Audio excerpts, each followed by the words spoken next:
interests, and every penny should be scrutinized to ensure its necessity and effectiveness in advancing our America's interests.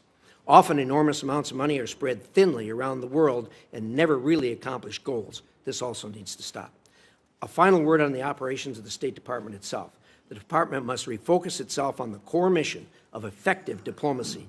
Every program, office, and policy at State must effectively advance U.S. foreign policy goals, not advance progressive ideology.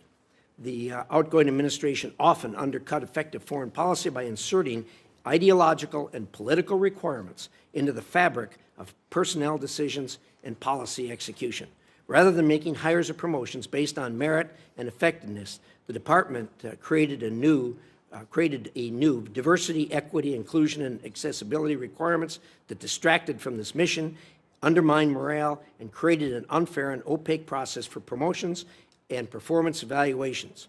Fealty to progressive politics became the benchmark for success. As we look around the United States, that view is diminishing very quickly amongst even large corporations, amongst even large progressive-leaning corporations. Adherence to these goals was assured at the State Department through a rigid enforcement structure that included senior advisors for DEIA in nearly every bureau and Soviet-style anonymous reporting portals where employees were encouraged to denounce colleagues who would not toe the company line. This must end on day one. We need a return to merit, and I know Marco will right that ship. Senator Rubio, this is a long laundry list of crises. You've earned yourself one of the hardest jobs in America, but after serving with you for so many years, I'm confident you are the right person we need to take on these threats. Thank you very much. And to my good friend, Senator Shaheen, I yield the floor. Well, thank you very much, Chairman Risch. Congratulations on your new role. As you point out, while this may be our first Foreign Relations Committee hearing together in these new roles, it's certainly not our first time working together. We came in as governors, so we like to get things done. We've also had the same role in 2017 on the Small Business Committee. So I look forward to working with you and to our opportunity for this committee to get a lot of work done. I want to also congratulate the new members of the committee, Republicans McCormick, Daines, Scott, Lee, Curtis, and Cornyn, and on the Democratic side, Jackie Rosen. Nice to have you all on the committee. One point that we've always agreed on, the chairman and I, is the need to work together so this committee can function more effectively. That means holding hearings, it means advancing bipartisan legislation, it means confirming career Foreign Service officers quickly. I believe it's in our national security interest to have our embassies fully staffed and to confirm career ambassadors with the requisite expertise, which is why it was important to both of us to have Senator Rubio's hearing as soon as possible. And Senator Rubio, welcome. You and I have also had a good working relationship for many years. I believe you have the skills and are well qualified to serve as Secretary of State. But today I want to find out a little more about what this administration is thinking about American foreign policy and the State Department in particular. As I said, I believe this committee has a responsibility to get your team out in the field, and we hope you will send us qualified, experienced, and well-vetted nominees. I know you already have an expert group of career Foreign Service nominees before you that was not considered under the last Congress. I hope we'll see many of those nominees resubmitted to this committee soon. On policy, I want to start by hearing from you on Ukraine and NATO. There is strong bipartisan support, as you know, in the Senate for Ukraine. There's a clear understanding that we can't trust Putin, and I'm concerned that if Vladimir Putin wins in Ukraine, he's not going to stop. President Trump has repeatedly said that he plans to end the Ukraine war within 24 hours of his inauguration. It's been reported that his proposals would give away Ukrainian territory to Vladimir Putin. Now, I can't speak on behalf of Ukraine, and President Zelensky has said that he's open to a peace agreement. But I am concerned, both for the Ukrainian people who have sacrificed so much, about the message that abandoning Ukraine would send not just to allies, but also to our adversaries, and not just Russia, but to China, North Korea, and Iran. Our allies, Japan, South Korea, Taiwan, our partnerships and alliances like AUKUS and NATO are all looking very closely and watching what we're going to do. I believe these alliances are one of the United States' greatest assets. And what happens in Ukraine also affects emerging democratic nations, civil society movements. From Belarus to the Balkans to the Black Sea to Georgia. It impacts us here at home as well. And I know that for so many Americans, this might seem like a distant war. But as we know, what happens in Ukraine doesn't stay in Ukraine. The war has caused food and gas prices to go up. It's affected day-to-day lives of Americans. So, Senator Rubio, I know that in the past you've supported Ukraine. You introduced legislation that would ban U.S. recognition of territory annexed by Russia. We were both co-sponsors of Chairman Risch's resolution recognizing Russian genocide in Ukraine. But the path forward is uncertain, and I hope today you will lay out some of the administration's plans for Ukraine. I'd also like to hear from you on the Middle East and Syria in particular. In recent months, we've seen the dismantling of much of Iran's axis of resistance, including the fall of Assad, one of Iran's most brutal proxies. One of our goals should be to get humanitarian assistance immediately to the Syrian people who have suffered for so many years, and to capitalize on this historic opportunity to sideline not only Iran, but Russia, as we help rebuild Syria. I also want to underline that whether it's food insecurity or sexual violence that accompanies war, and whether we're talking about Sudan or Haiti or Afghanistan, Ukraine or Gaza, that it is women who often bear the brunt of these conflicts. They should have a seat at the table when it comes to resolving them. And that's not just a sentiment, it's also backed up by data. Because we know that when women participate in conflict negotiations, peace is 35% more likely to last at least 15 years. That's why we passed the Women, Peace, and Security Act in 2017. It was signed into law by President Trump during his first term, and I hope that in his second term we can build on this effort. It's one of the reasons I'm pleased that we now have 3 women on the Foreign Relations Committee, Senator Duckworth and Senator Rosen.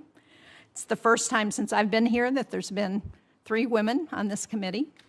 And I'm interested to hear your vision for the State Department's Office of Global Women's Issues, and more broadly, how the administration will work to empower women and girls on the global stage. As Chairman Risch has said, the list of challenges facing America is very long. And so, Senator Rubio, if you're confirmed, I hope we can work together to continue to promote American interests that we have seen around the world the importance of America's role in the world. Thank you. Thank you, Senator Shaheen. Good remarks. Senator Rubio, the floor is going to be yours, and I hope you'll introduce your beautiful family to start with, and we'll take it from there. Well, thank you, Chairman Risch, and I want to thank the ranking member as well, Senator Shaheen, and thank you, Senator Scott, for your introduction. And let me just say it's a bit surreal to be on this side of the room, but you all look very distinguished, and I just wanted you to know that. Yeah. We know. In the 249-year history of our republic, there's only been 71 other Americans who have served in the role and the position that President Trump has now nominated me to occupy. And I want to thank him for his confidence, and it's an incredible honor. It is also, as many of you have already pointed out, an extraordinary responsibility. 3 of my children, Amanda, Anthony, and Dominic, could not be here with us today or join us here in person. But I am happy that my wife, Jeanette, is here, and that my daughter, Daniela, is here with me as well, because I think, as each of you know well, it really is impossible to do our job in the Senate, not to mention the job I've been nominated for, without the love and the support of our families. I'm also very pleased that my sisters, Barbara and Veronica, and my nephew, Orlando, are joining me here today. And to me, it's a reminder that the path that brings me to this moment was paved by those who are not here with us today.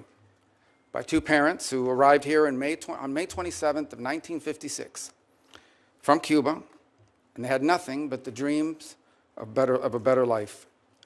And because of them, I had the privilege to be born a citizen of the greatest nation in the history of mankind and to be raised in a safe and stable home by parents who made their children's future the very purpose of their lives.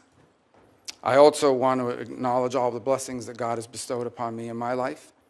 My faith is critical and it's something I will lean and rely on heavily in the months that are ahead. In a tumultuous world where, in my faith, we are called to promote the cause of peace and the common good. And that task has gotten harder than it's ever been. And I will rely heavily on my faith and pray for God's blessings, that He will provide me the strength, the wisdom, and the courage to do what is right in these tenuous moments. At the end of the Second World War, the United States was, in the words of then Secretary of State, tasked with creating an order, a world order, a free half, as he quote in his quote, out of chaos, without blowing to pieces, without blowing the whole of the world into pieces in the process. And in the decades that followed, that global order served us quite well. Americans' incomes rose and communities flourished. Alliances emerged in the Indo-Pacific and Europe that led to the emergence of stability and democracy and prosperity in these regions. We've had forever war ever since. Little Marco, keep your hands.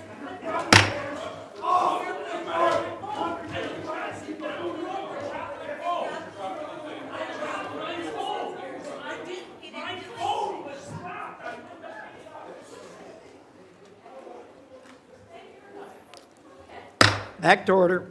All right, alliances emerged in the Indo-Pacific and in Europe that led to the emergence of stability, democracy, and prosperity, but it also prevented a cataclysmic world war. And ultimately, a wall in Berlin came down, and with it, an evil empire. Out of the triumphalism of the end of the long Cold War emerged a bipartisan consensus. And this consensus was that we had reached the end of history, that all of the nations of the world would now become members of the democratic Western-led community, that a foreign policy that served the national interest could now be replaced by one that served the liberal world order, and that all mankind was now destined to abandon national sovereignty and national identity and would instead become one human family and citizens of the world. This wasn't just a fantasy. We now know it was a dangerous delusion. Here in America and in many of the advanced economies across the world, an almost religious commitment to free and unfettered trade at the expense of our national economy shrunk the middle class, left the working class in crisis, collapsed our industrial capacity, and has pushed critical supply chains into the hands of adversaries and of rivals. An irrational zeal for maximum freedom of movement of people has resulted in a historic mass migration crisis here in America, but also around the world. It's one that threatens the stability of societies and of governments. Across the West, governments now censor and even prosecute domestic political opponents. Meanwhile, radical jihadists openly march in the streets and sadly drive vehicles into our people. While America far too often continued to prioritize the global order above our core national interests, other nations continue to act the way countries always have. Las sanciones de Marco Rubio están Pause. matando a niños en Nicaragua, Cuba y Venezuela.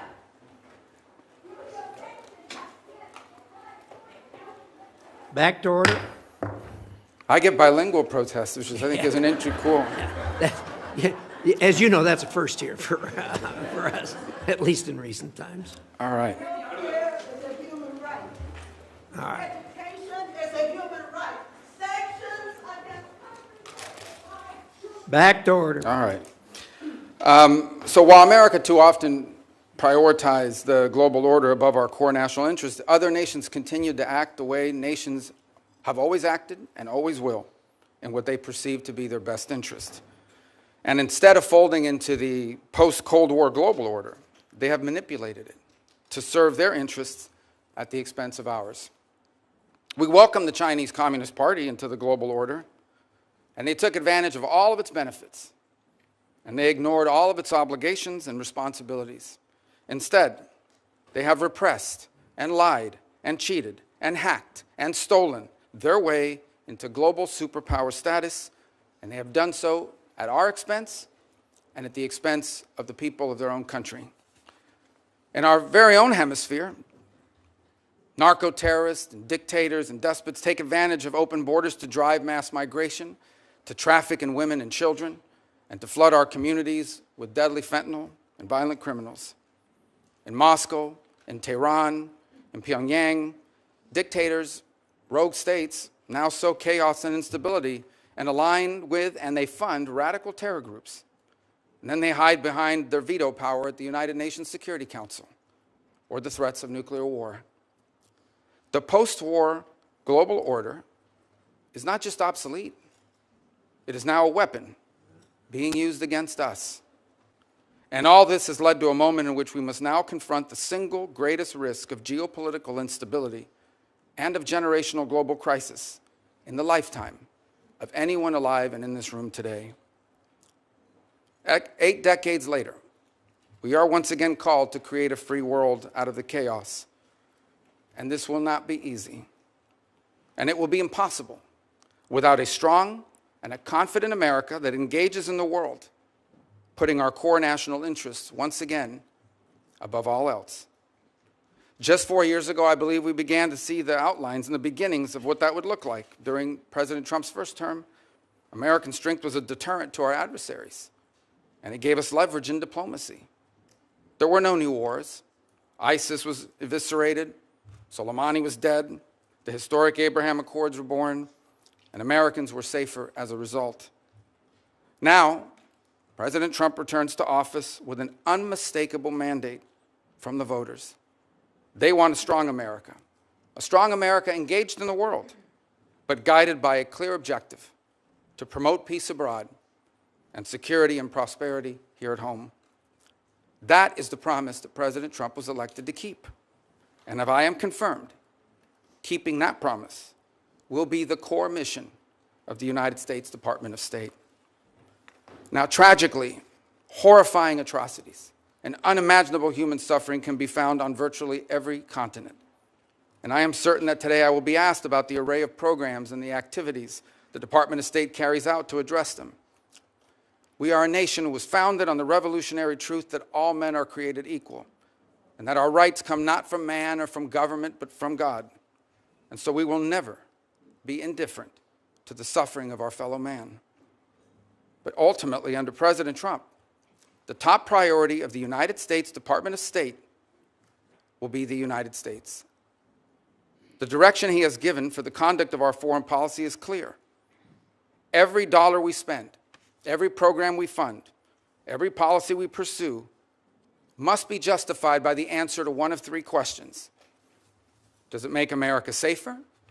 Does it make America stronger? Or does it make America more prosperous? Under President Trump, the dollars of hardworking American taxpayers will always be spent wisely, and our power will always be yielded prudently and towards what is best for America and Americans before anything and everything else. Prudence in the conduct of foreign policy is not an abandonment of our values. It is the common sense understanding that while we remain the wealthiest and the most powerful nation on the earth, our wealth has never been unlimited, and our power has never been infinite. And placing our core national interest above all else is not isolationism. It is the common sense realization that a foreign policy centered in our national interest is not some outdated relic. Since the emergence of the modern nation state over 2 centuries ago, countries acting based on what they perceive to be their core national interests, that has been the norm, not the exception. And for our country, placing the interest of America and Americans above all else has never been more relevant or more necessary than it is right now. For in the end, how can America promote the cause of peace on earth if it is not first safe at home? What good is America to our allies if it is not strong? And how can America help end the suffering of God's children across the world if it is not first prosperous here at home? I thank you, and I hope I can earn your support, whether it's because you believe I will do a good job or because you want to get rid of me. Thank you. Either way, the result's the same. Thank you, Senator Rubio. I've always been impressed with your view, particularly on a 50,000-foot level, of the kind of problems that we face in our lane and national security lane, foreign relations and intelligence. So appreciate those remarks. We're now going to start a round. I'm going to allow 10-minute questions since this is a cabinet-level position. That doesn't mean you have to use all 10 minutes, but the 10 minutes are there. And what I'm going to do in this hearing and what I'm going to do in future hearings is I will call on people based on seniority on the committee at the time the gavel goes down. And if you come after that, you'll be put in line after that, and we'll go down the list like that. In any event, with that, Senator Rubio, could you talk for a minute about the Russian energy reliance? I think all of us were impressed when the war started that the Europeans knew the necessity of cutting the cord with Russia on their reliance on Russian energy, which had developed since the Iron Curtain came down, all of us believing that Russia would behave itself, which turned out to be a very misplaced view. And now, with the war carrying on, it's going to end, obviously, at some point in time. There are voices in Europe saying, well, we can go back to using Russian energy. My view is that that's not reasonable and it's not appropriate. And indeed, I think that the fallout from this war is going to go on for generations. Your thoughts on the energy relationship between Europe and Russia in the future? Well, I'm reminded, I believe back in 2018, then President Trump, on two occasions, once at the United Nations and I think another time at a NATO conference, pointed, for example, to Germany's reliance on Russian energy as a real vulnerability. And he was snickered at. I remember he was snickered at by the representatives of Germany at the United Nations. He turned out to be 100% correct.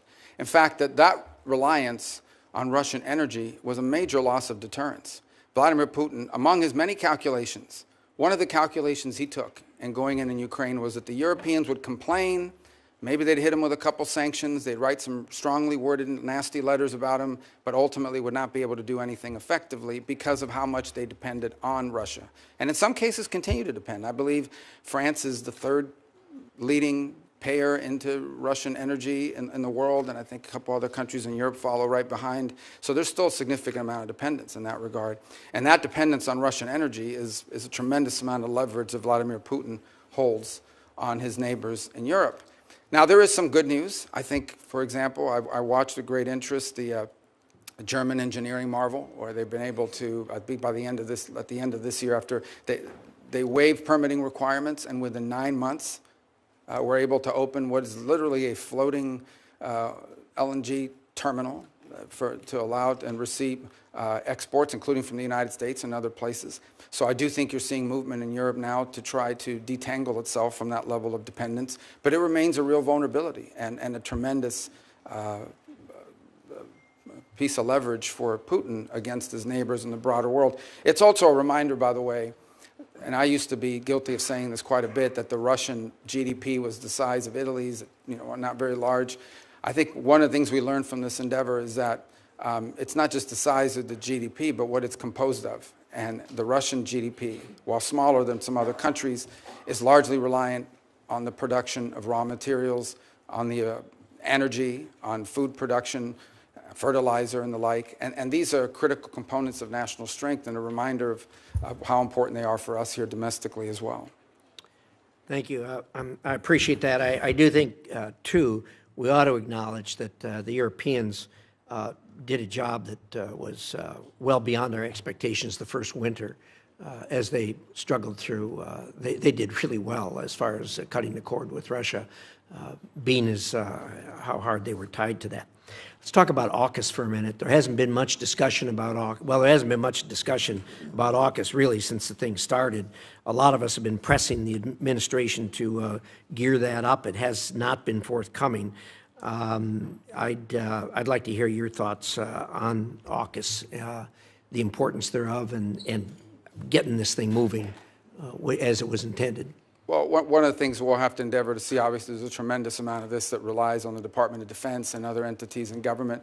To the extent the Secretary of State and the Department of State is engaged, it's something that I think you're going to find very strong support for in this administration, because it's one of, I think it's almost a blueprint in many ways of how we can create consortium-like partnership with nation states that are allied to us to confront some of these global challenges, be it in the defense realm, in the technology realm, in the critical minerals realm, in the sensitive technologies and critical technologies on, for example, artificial intelligence and advances in even quantum computing.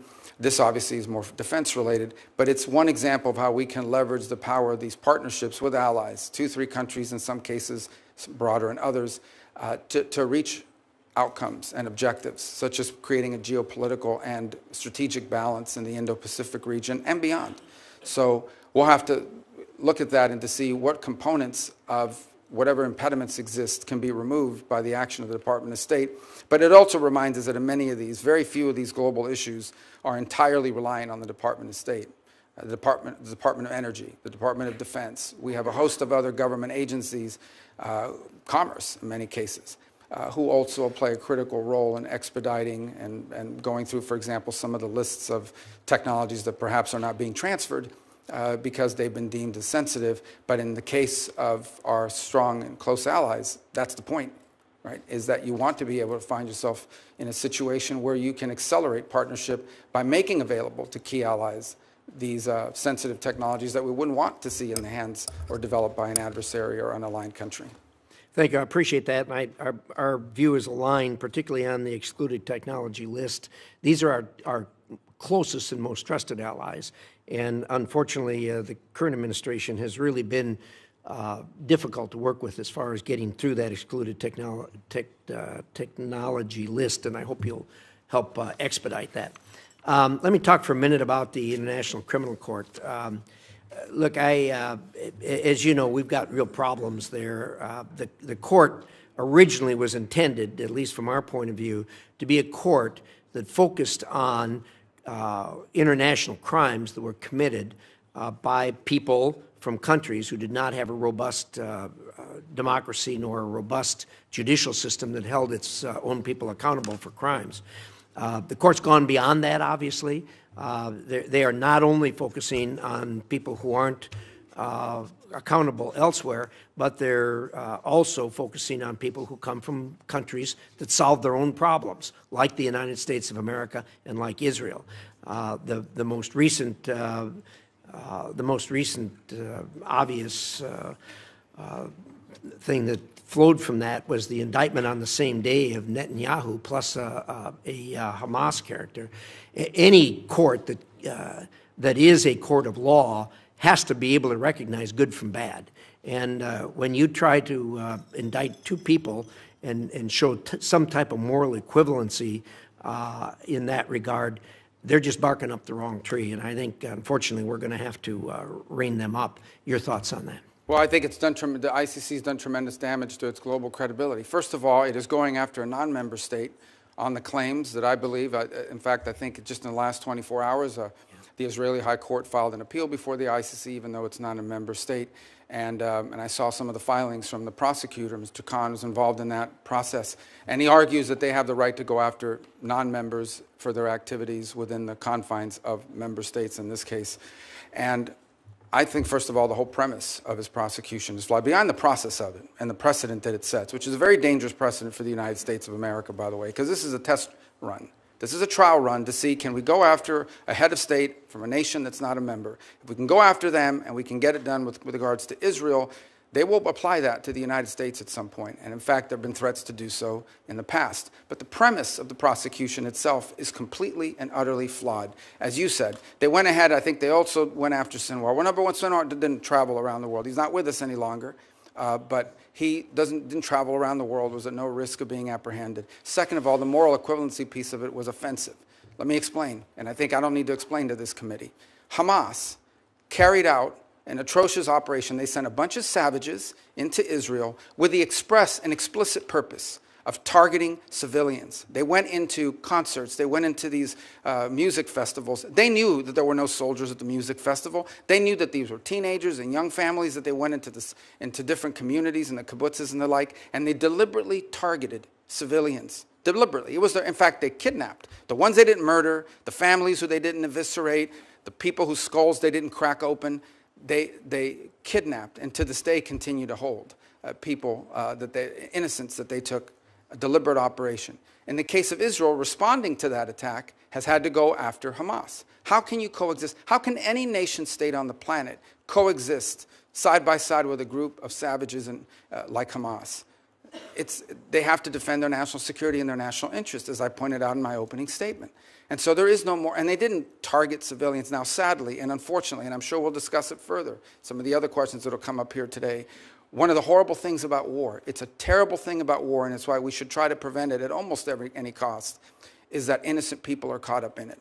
And that's true of every conflict on the planet. But there is a difference between those who, in the conduct of armed action, deliberately target civilians, and those who do as much as they can to avoid civilians being caught up against an enemy that doesn't wear a uniform, against an enemy that hides in tunnels, against an enemy that hides behind women and children and puts them at the forefront and uses them as human shields. That's who Hamas is. There is no moral equivalency, and I think the ICC, if they don't drop this, will find its credibility globally badly damaged, and I think the United States should be very concerned, because I believe this is a test run for applying it to American service members and American leaders in the future. Well said. I couldn't agree with you more. And certainly the court has badly damaged its reputation, and it's going to have a long ways to go to recover from that. So with that, Senator Shaheen. Thank you, Mr. Chairman. Senator Rubio, as I said in my opening statement, I hope that this committee can better collaborate to swiftly confirm career Foreign Service officers. These are patriotic Americans who have served under both Democratic and Republican administrations, and they work to advance U.S. national security interests. Delays and vacant posts hurt America's interest.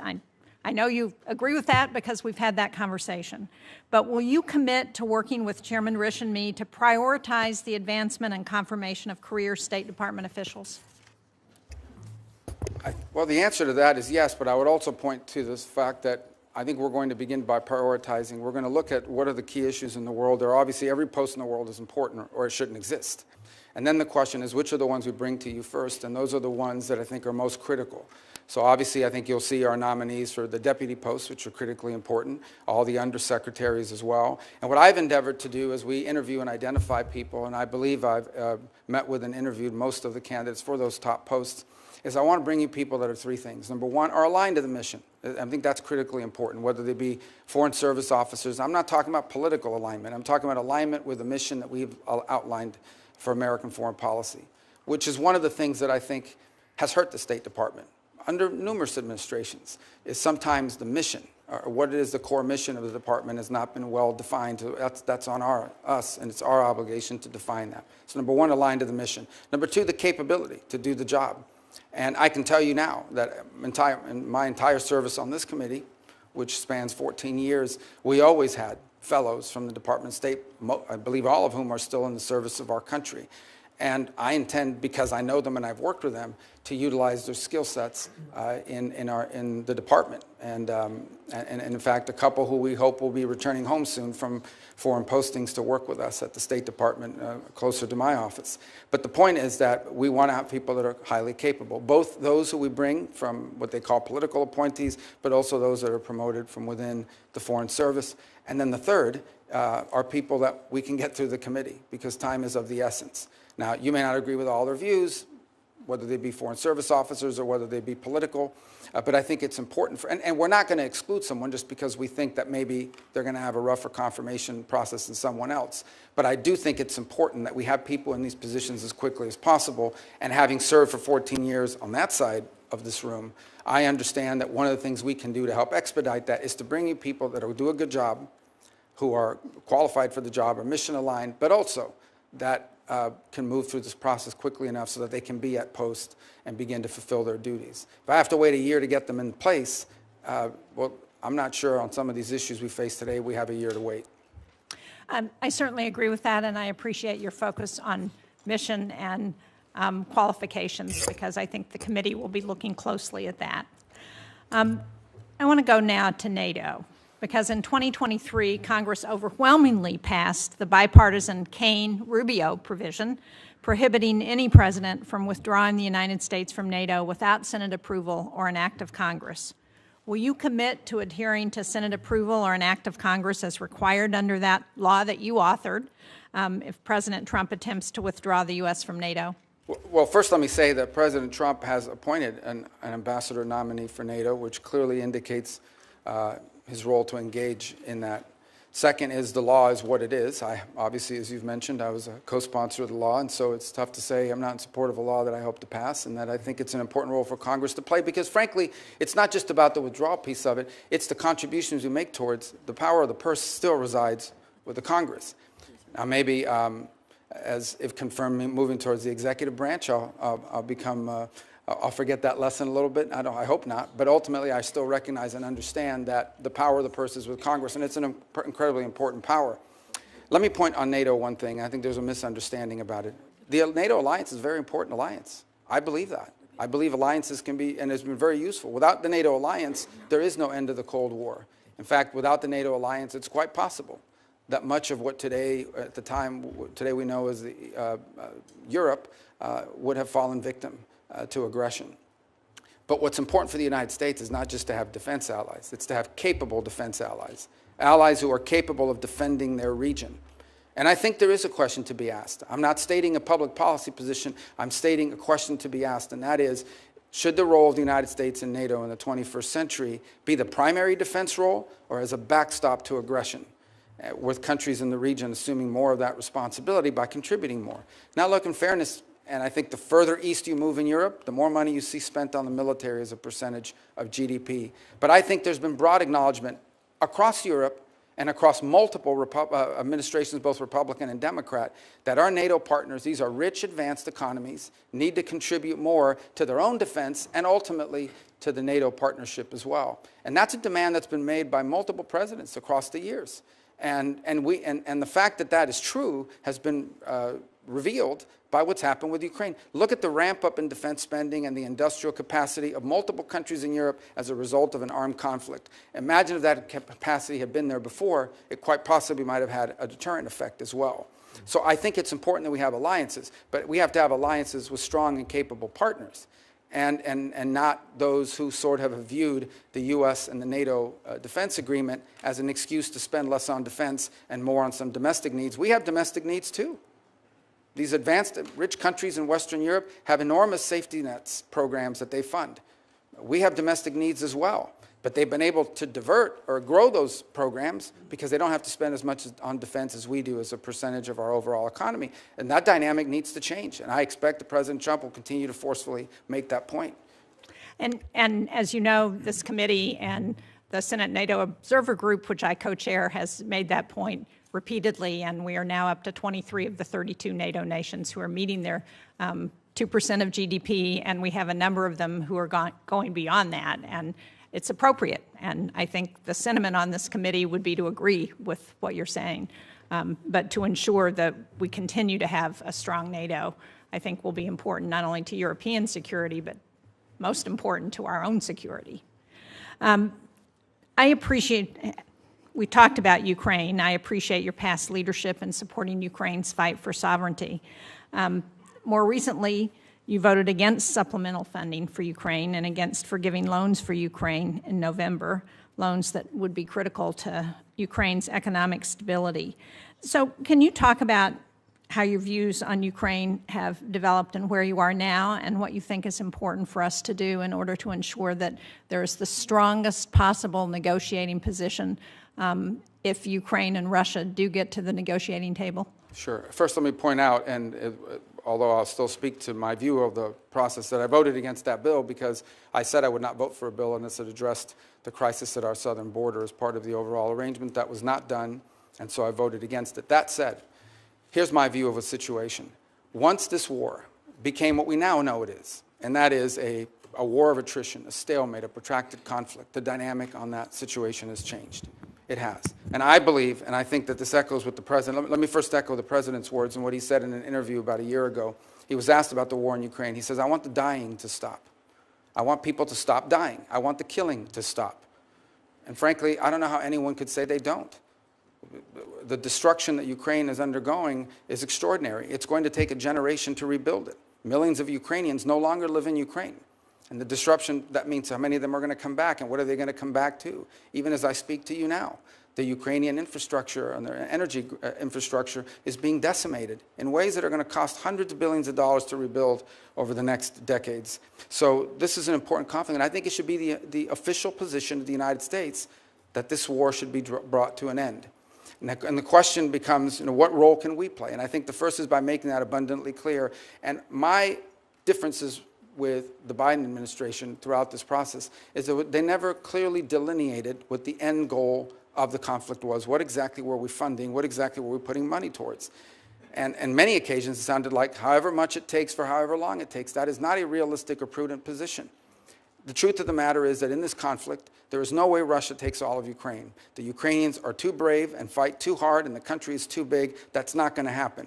It's also unrealistic to believe that somehow a nation the size of Ukraine, no matter how incompetent and no matter how much damage the Russian Federation has suffered as a result of this invasion, there's no way Ukraine is also going to push these people all the way back to where they were on the eve of the invasion, just given the size dynamic. I saw a quote recently, and I wish I could attribute to who it was, but the quote was, and I think it was very wise, where they said the problem that Ukraine is facing is not that they're running out of money, it's that they're running out of Ukrainians.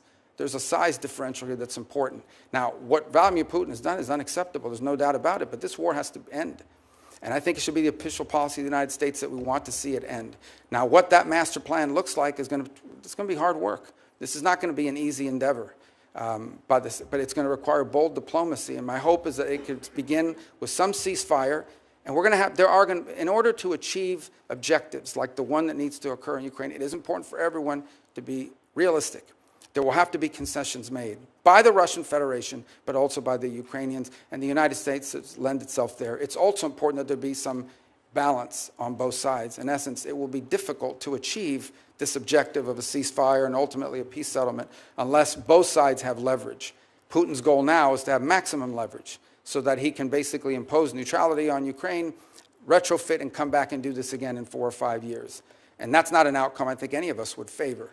By the same token, I think it's important that the Ukrainians have leverage, but they also will have to make concessions to reach this agreement. It's going to be very difficult. This will not be easy. Conflicts of this nature that have historical underpinnings to it are going to require a lot of hard diplomacy and tough work, but that's something that needs to happen. This conflict needs to end.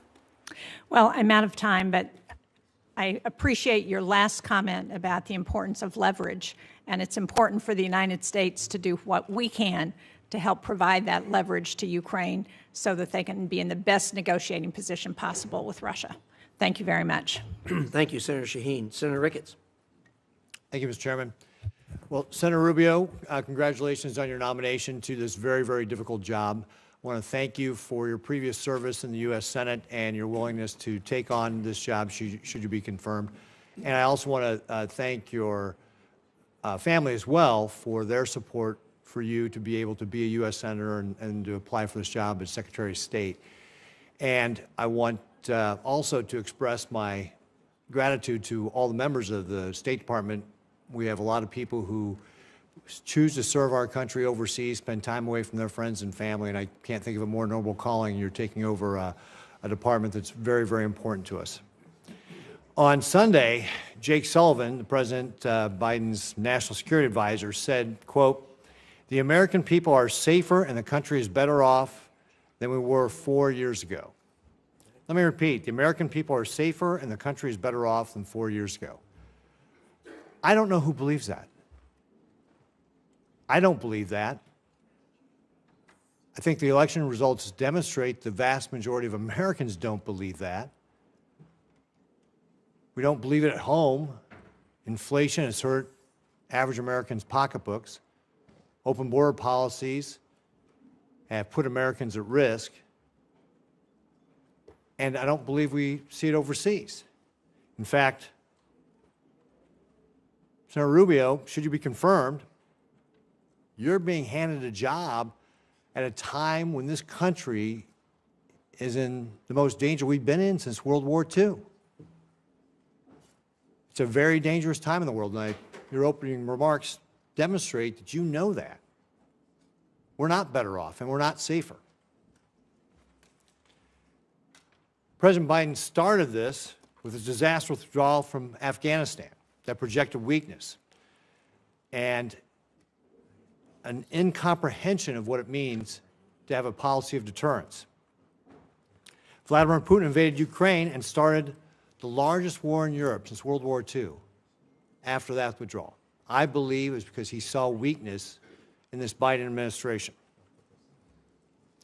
It's been the president's fear of helping Ukraine that has contributed to putting them in the untenable position they are today by slow rolling the weapons that Ukraine needs to be able to defend themselves. His incomprehensible and incoherent policy has caused him to handcuff American liquid natural gas exports while delaying tough sanctions on the Russian oil and gas industry, which, as you know, is the lifeblood of the Russian war machine. The Middle East is equally disastrous. Instead of enforcing sanctions on Iran, Biden naively tried to resurrect the Iran nuclear deal, enabling the regime to generate $100 billion in oil revenue. And I want to point out that during the Trump administration, because of sanctions, Iran's foreign reserves fell from $122 billion to less than $14 billion. That hampered their ability to be able to fund terrorist groups like Hamas and Hezbollah and the Houthis. What the Biden administration has done is allowed the Iranian regime to enrich enough weapons-grade uranium to be a week or two away from having a nuclear weapon. And since October 7th, President Biden has not supported Israel in the way he's needed. And because of the previous mentioned money that he's allowed the Iranians to have, that has funded the terrorist groups like Hamas and Hezbollah, our allies like Israel have been attacked, and we've been attacked directly. Thankfully, Israel's had the courage to stand up to these terrorists and take matters into its own hand, and it's led to the decimation of Hamas and Hezbollah. But no amount of revisionist history can change the fact that this was despite the lack of support from the Biden administration, not because of the support from the Biden administration. And of course, let's not forget North Korea and how dangerous they have become, and the fact that we are now seeing North Korean troops in Europe, a thought 4 years ago that was unthought by anybody. And of course, one of the most concerning things is Biden's weakness has emboldened the greatest adversary we have on the face of the earth right now, which is the People's Republic of China. The People's Republic of China is the head of the snake of this axis of dictators that are challenging the United States today. They're challenging our freedom, our security, and the very way of life we have. Beijing has had a direct hand in each of the problems I just mentioned. That's why addressing any one of them cannot be done without making sure that we are thinking about how we are deterring the People's Republic of China. When everything is a priority, nothing's a priority. And Senator Rubio, your top priority must be the People's Republic of China. Since the election in November, so this is all within the last 2 months, the PRC has hacked our Treasury Department, including CFIUS. Continue what has been described as the worst telecom hack in U.S. history. Sabotaged important undersea communication cables in Asia and Europe. Deployed ships to the South China Sea to harass our allies like the Philippines in their own territorial waters. Simulated a naval blockade of the Japanese islands for the first time. Conducted the largest naval drills in decades targeting Taiwan and the broader Western Pacific. Revealed new mobile piers suitable for a Taiwan invasion. Unveiled advanced aircraft and launched the world's largest amphibious warship. And they've allowed Iran to draw down and ship nearly 3 million barrels of oil from a storage site in China. It's obvious that Xi Jinping is positioning his chess pieces in preparation for war. He's directed his military to be prepared to take Taiwan by 2027, and folks, that's only 2 years away. Now, it's true that does not mean that he will invade in 2027, and it's also true that it's not predetermined, but it should be very concerning to all of us that he's given his military that direction. Because time and time again, dictators tell people what they're going to do, and then they go out and try and do it. The only thing that dictators respond to is force, strength, peace through strength. This was something Ronald Reagan understood a long time ago, and it's what we have to get back to in the United States. Xi Jinping is vowed to be the world-dominating power by 2049. We should take him at his word. That's what he believes he is going to try and do.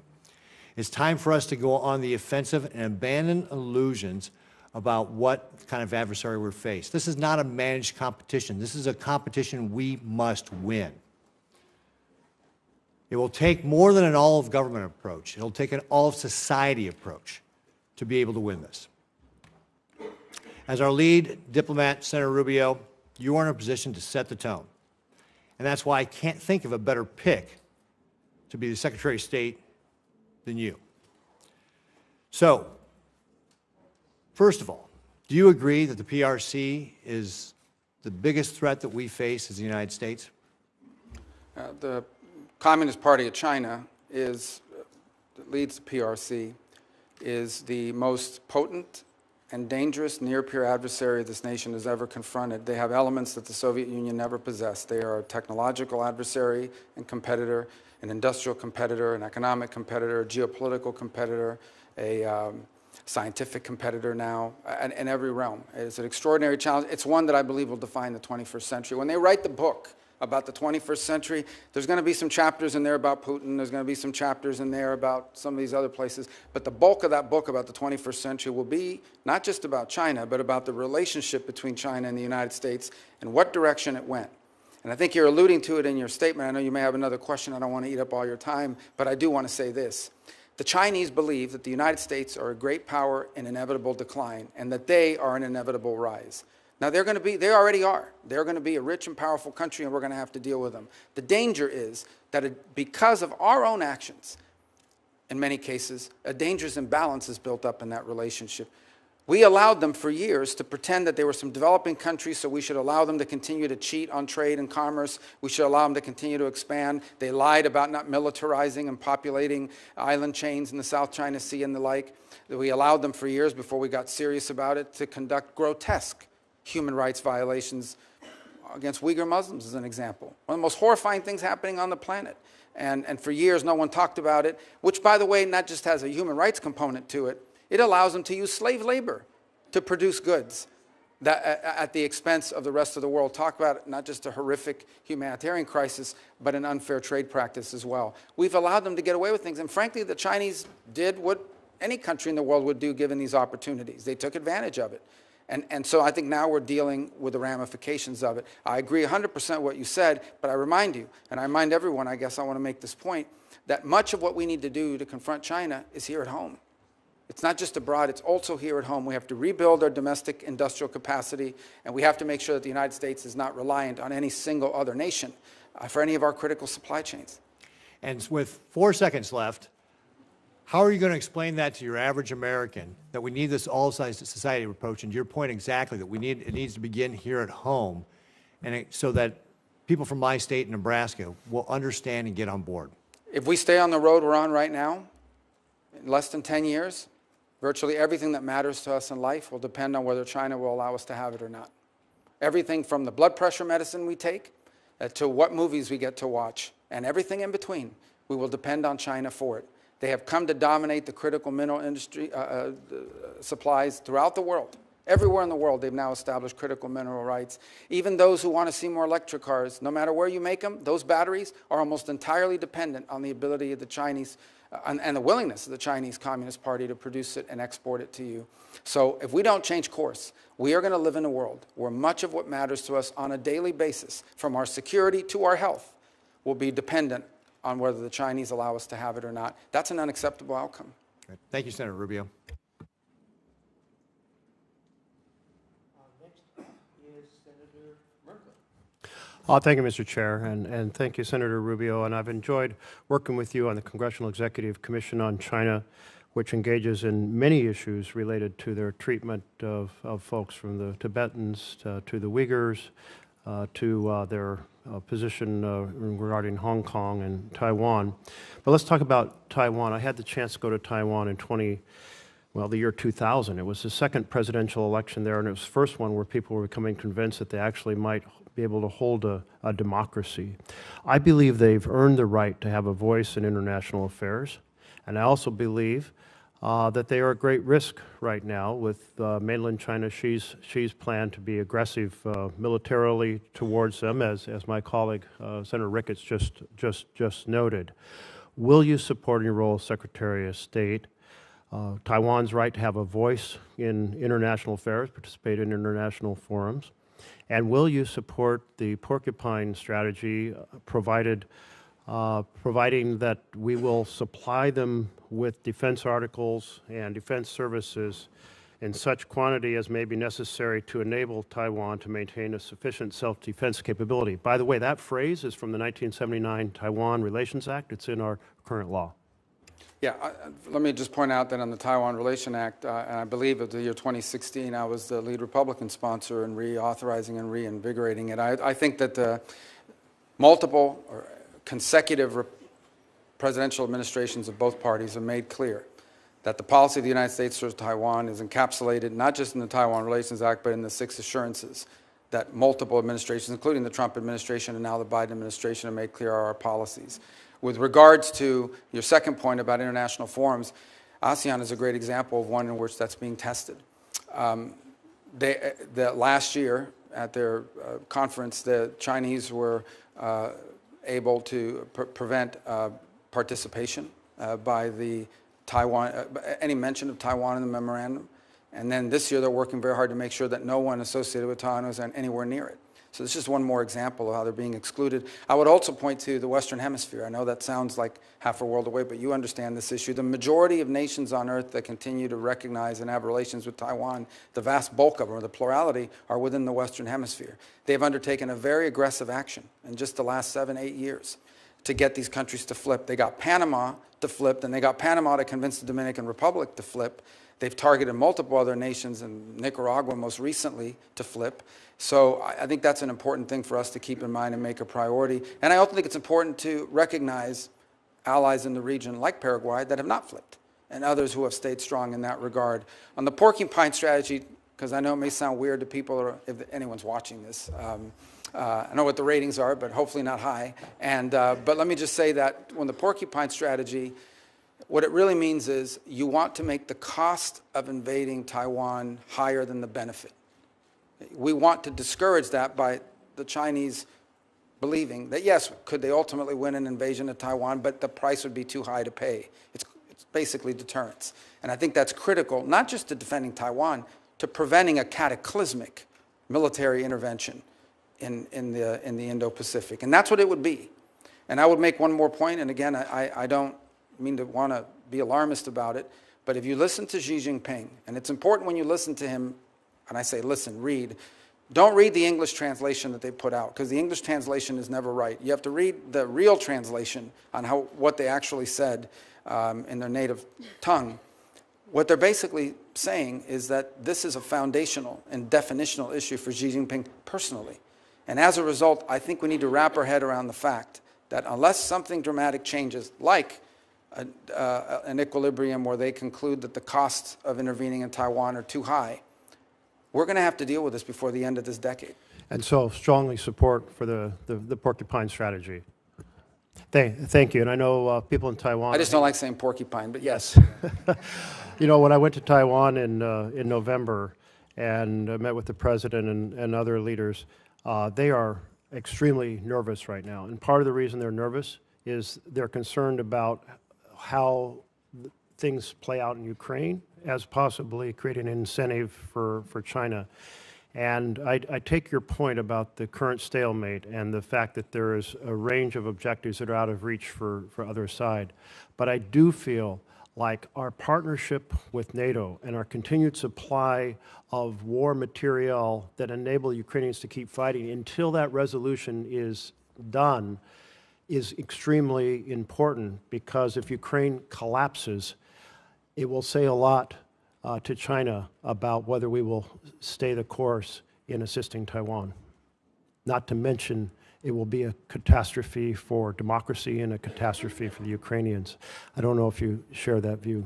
Well, I think, first of all, our goal as President Trump has stated is he wants the dying to stop. He wants the killing to stop. So it's very difficult to reach an accord or an agreement that begins with a ceasefire and ends with a peace agreement unless both sides have some leverage. Now, there's some leverage that exists beyond military capabilities as well.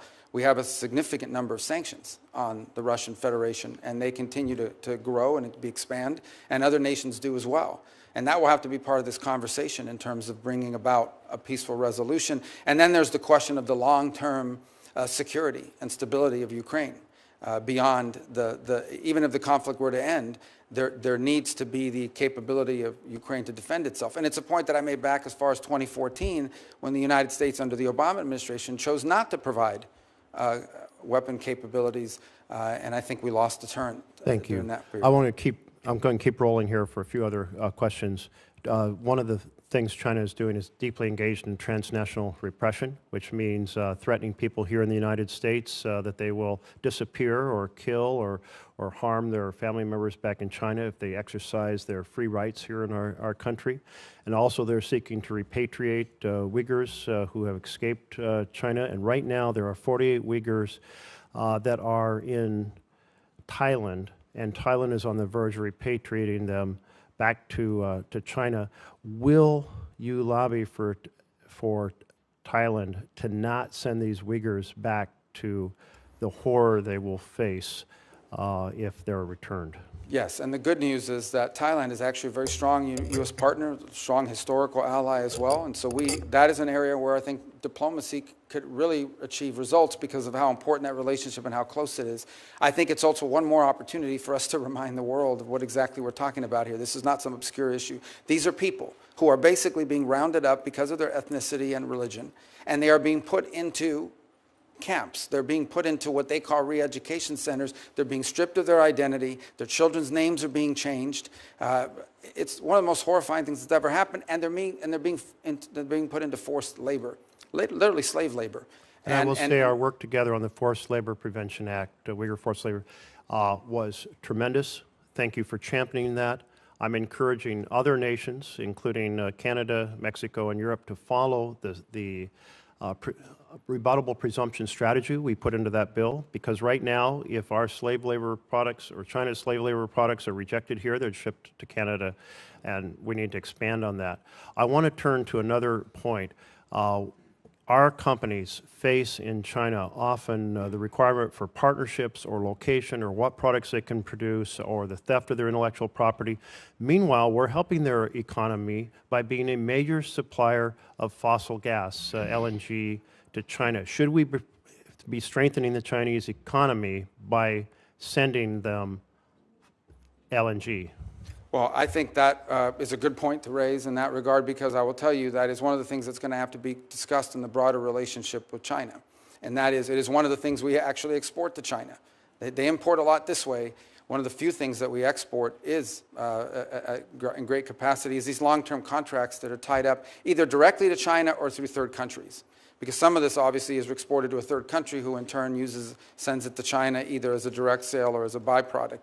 So I think that has to be on the table as a number of other measures that we have in leverage as we engage the Chinese in this geopolitical perspective. I would go further and point out that the Chinese also have, I believe, the world's largest surplus refining capacity. They've invested very heavily in that as well. And that's one more area where I think our energy policy will be critical and bringing some geopolitical stability to our relationship with them. I know you sponsored a bill to cut off the exports. I've focused on China, but I want to turn to humanitarian issues. I, by the way, fully support Israel's ability to respond to Hamas, but I am very concerned about how it has played out in terms of the massive humanitarian conditions in Gaza. Will you help lead the world in responding to those humanitarian conditions? And there is a proposal for a broad regional agreement that would provide security to Israel, peace with all their Arab neighbors, building on the Abraham Accords, that in return would create a framework to have a concrete steps towards a Palestinian state. I believe that's our best bet to break the cycle of hate and war that we've been trapped in my entire lifetime. How will you pursue breaking this cycle of hate and war, and will you support humanitarian support to Gaza? Yeah. So my first point is I am hopeful, and again, I've been here, so I don't know if any news has emerged in our time during this hearing, but I am hopeful that, that there is an agreement in place that will bring hostages back immediately in an exchange and in a three-phase plan that Secretary Blinken sort of has outlined over the last 24 hours, and that credit to both the Biden administration and the Trump transition work side by side on helping this become about, and I hope that comes about. And part of that phrase, part of that deal, as I understand it, is it has this very tenuous but important 6-week transitional period where it's going to require international cooperation to bring some level of stability and administration. And that could serve as, assuming it works, that could serve as a foundation to build upon. I would also point to one more thing, and that is, we don't know yet for sure, but there are opportunities available now in the Middle East that did not exist 90 days ago. Whether it's what's happened in Lebanon, whether it's what's happened in Syria, whether it's what hopefully will happen with the ceasefire and the release of hostages after horrifying detention and unjustifiable actions by Hamas. Whether it's any of these three things, are all in combination. There are now factors at play in the Middle East that I think we can build upon and may open the door to extraordinary and historic opportunities, not just to provide for Israel's security, but ultimately begin to confront some of these other factors. But these things, again, are going to be hard work, and they'll require us to take advantage of those opportunities if they exist. Thank you. Senator McCormick. Great. Senator Rubio, good to see you again. I'm looking forward to working with you closely on many of the issues we're going to discuss today. As a senator, you've been a strong voice for American leadership, and I'm really confident you'll be a strong Secretary of State on behalf of President Trump and the American people for advancing America's interest. I believe you're the right man for the job. When we met privately, we talked about a range of topics, from China to Israel to the fate of the hostages in Gaza to energy policy. We also talked about something that hits home here in Pennsylvania for my constituents, which is the fate of Mark Fogel. As you and I discussed, Mark has been imprisoned by the Russians since 2021. I've had a chance to meet with his mom, 95-year-old Mafa. She was at the Butler rally with myself and President Trump in the front row when he was shot. We need to bring him home. It took far too long for the State Department to designate Mark as wrongfully detained by the Russian government, and was really a gut punch to many of us in Pennsylvania that Mark wasn't included in the swap last year. So, Senator, will you commit to working with me and others in our delegation to make Mark's return home a high priority? Absolutely. And in fact, I've been involved already. I've met with those families as well. We've had conversations about this. And there are two things I'd point to. Number one, this is a ridiculous case. I mean, this is an American that clearly there was an order given at some level that if you see an American and you have anything you can charge them with, let's charge them and let's collect these because we can trade them in the future for something. There's a global market for this now. And it's one of the challenges of the 21st century. There is now an active global market for detaining Americans wrongfully in Venezuela, in Russia, in China, or somewhere else, Iran, and then using them to trade for something they want in the future. And so I think there needs to be greater awareness put out about that reality. Although people are still going to travel, and Americans are still a free people that have the ability to travel, this is a real risk. In this particular case, this has nothing to do with politics. No one can claim, nor do they, that he's a spy or that he's involved in a national security threat. And so this is a case that has to be elevated, and hopefully one that can be done through strong private diplomacy, at a minimum as a goodwill gesture. Because if they're not willing to do this, then not to mention the broader challenges posed to us by what Putin is doing in Ukraine, then I think the chances of improvement in U.S.-Russian relations are impossible. But this is not that this would solve that problem, but it is at a minimum the kind of thing you would hope to see if anyone is serious about improving relations, especially if we can get the situation in Ukraine to a peaceful standing. And I hope that this case will be one that we can reach a good result on. Good. Thank you. On the sad topic of hostages, as you know, Dean and I, my wife, live in Squirrel Hill in Pittsburgh. We've been part of a meeting with hostages in Israel and in the United States as recently as last week. Noah Aragami and Ronan and Orna Nutra, who lost their son, sadly, Omar, recently came to visit. And, President Trump said recently that all hell will be to pay if the hostages aren't released. If confirmed, what emphasis would you put on releasing those hostages in Gaza? Do you agree that a permanent ceasefire in Gaza must include, absolutely must include the release of those hostages? Well, it must include it because if it doesn't, there won't be a ceasefire for long. I mean, the Israeli commitment to bringing back their civilians, that's what these are. These are civilians. These are people, these are innocent people who were targeted and have been held in horrifying conditions, the health and well-being of which many of them we still don't know, but we believe there's a substantial number that are going to be released as part of this first tranche. And that's an important point as well. You know, in regard to this agreement that has now been publicly reported on, it's not everyone. I think there's a first tranche of women, children, and people over a certain age, and then a second tranche of releases of males that are of military age, who they claim are all combatants, even though they are not. They just happen to be of a certain age. But without the hostage situation resolved, this situation will not be resolved. It is the linchpin of what's happened now. Hamas has been severely degraded. But these people, that include a number of American citizens, need to be home as soon as possible, and that will remain a priority in any engagement that we're involved in with regards to not just a ceasefire, but some permanent peace process moving forward. Very good, thank you. You know, since October 7th, there's been a disturbing rise in anti-Semitism, pro-terrorist violence in our cities, on college campuses. You and I had the opportunity to write an op-ed together. And in that op-ed, we called on foreign nationals who support Hamas or other terrorist organizations to lose their visas and to be sent back to their home countries.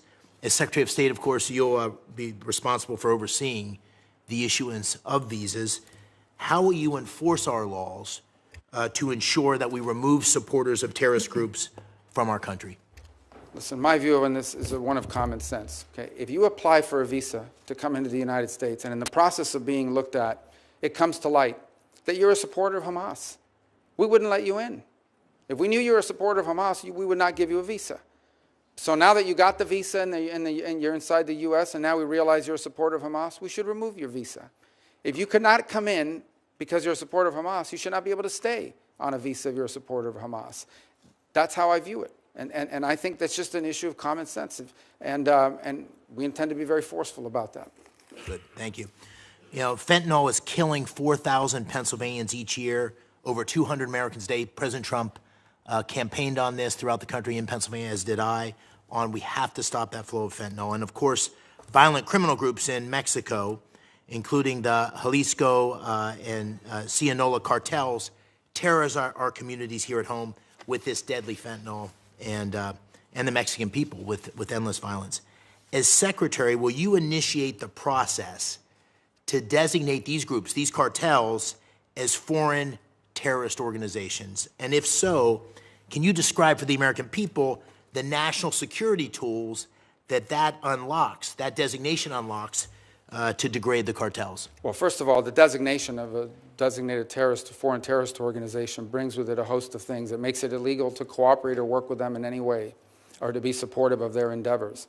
It cuts off access to all sorts of banking opportunities and the like around the world where it's important to move money around. Now, that said, it's probably an imperfect tool when it comes to these groups that you're discussing, because these are sophisticated criminal enterprises.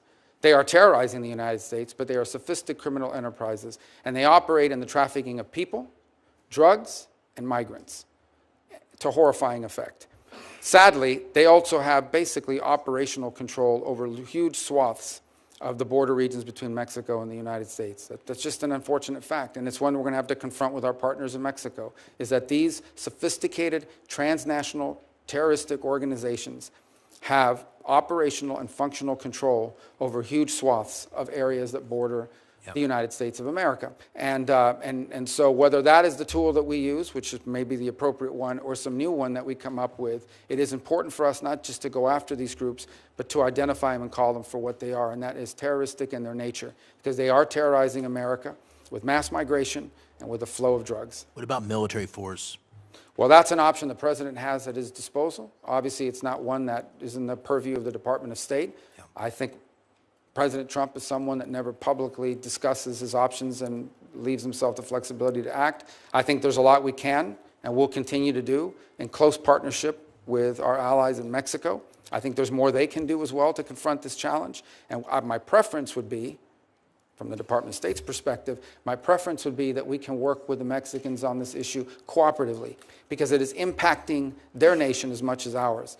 These sophisticated groups, these criminal organizations, don't simply threaten America, they threaten the Mexican political process. In the last election, you had multiple presidential candidates and other candidates to other offices assassinated. You've had journalists targeted and assassinated for speaking out against these groups. So these groups don't simply terrorize the United States, they're terrorizing and in some ways undermining the Mexican government and Mexican sovereignty and the health and well-being of the Mexican people. And so my hope, in a perfect world, is that we could work in close collaboration with Mexican authorities to take these groups out. Very good. Thank you. Final question. The Chinese Communist Party, as you said in your testimony, has waged a deliberate campaign of economic warfare against the United States and our allies. We need to restore, as President Trump has said, reciprocity in that economic relationship and impose cost on Beijing for hurting American workers. How can the United States counter that campaign? How do you think about the economic tools that the administration can apply to cut off the flow of American capital and technology that supports China's geopolitical ambitions? Well, and again, much of what it comes to trade and so forth in this administration will be handled through the Department of Commerce, but we'll certainly have an economic undersecretary and a whole entire bureaus that will be dedicated to what we can contribute to that endeavor. So I'll just share my views broadly on it. Number one, I think it would make common sense to everybody that if, by and large, a relationship in which their companies can do whatever they want here, but we can't do it there, is a pretty unfair relationship. And it's something we've allowed in the past for allied countries who are small, poor, and developing. That cannot continue, in my view, and I think that's the President's view. The second is there's much that needs to be done with regards here domestically. I think we once again as a nation, this is not a Department of State issue, but once again as a nation need to prioritize the importance of our industrial capacity and our access to supply chains domestically, especially in key and critical industries. Maybe not every industry, but some key industries. We should either have a domestic capacity or an allied capacity that's reliable and can't be used against us in a moment of conflict as leverage. The third point I would make is we need to be actively engaged in the world. As an example, the Chinese own significant mineral rights and mining rights in Argentina, in Chile, throughout Africa. It's one of the reasons why the polar region and the Arctic region has become so critical as well in that regard, is because they are scooping up all over the world these mineral rights, port rights, etc., that place us at an enormous disadvantage in the long term. And it's what I said in that short answer is, if this trend continues, we are going to wind up living in a world where much of what we depend on for our security, our health, our safety, and our economic prosperity will largely depend on whether the Chinese allow us to have it or not. And that cannot be a world that we leave for our children. Thank you, Senator. Senator Coons. Thank you. Senator Rubio, I look forward to this hearing and to our service together. Welcome to the other side of the dais, and welcome to your wife, Jeanette, your children, your family. Thank you for your service. I have three questions broadly of nominees. Do they have the qualifications to appropriately serve? Do they have a policy alignment with our core national interests? And do they have the integrity and character to serve? We may have policy disagreements, but we've had multiple areas of convergence. Over the time we've served here in the Senate together, I had my folks go back and look. We've co-sponsored nearly 60 bills together. So I hope we can continue to find constructive ways to partner.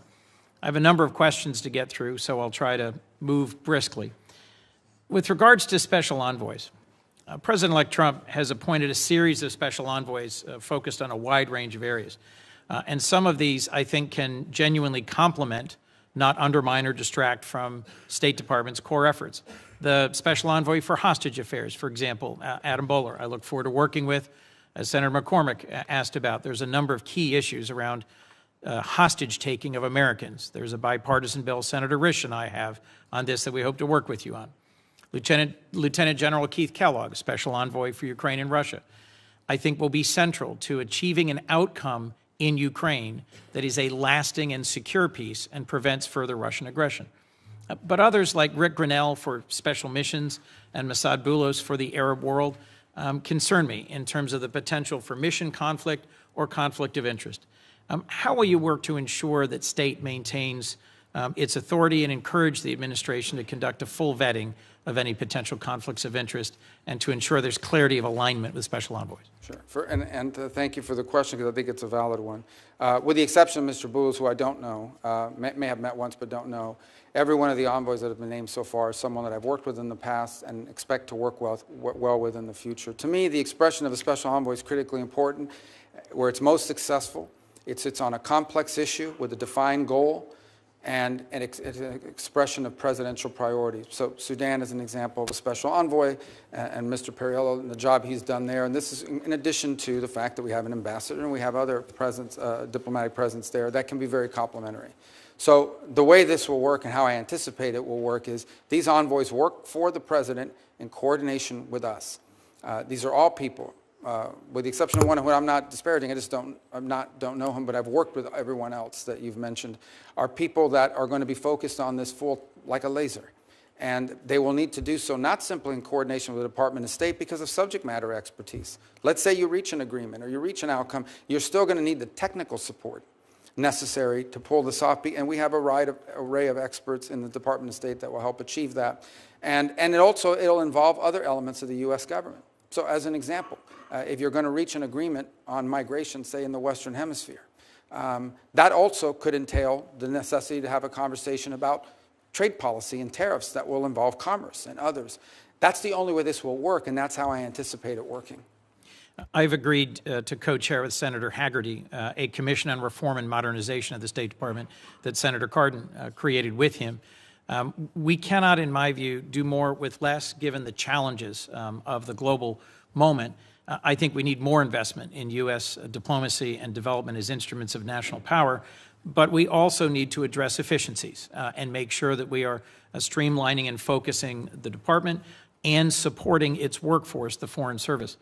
How will you work to make sure that the Trump administration's efficiency mandate will strengthen and not deplete core state functions? Well, first of all, I think the work of this new committee that's being set up as a result of the legislation that passed will be critical. My understanding is the impediment was that not all the appointments have been made. Maybe that's now changed, and we eagerly await that because I do think that there are two things that are very important.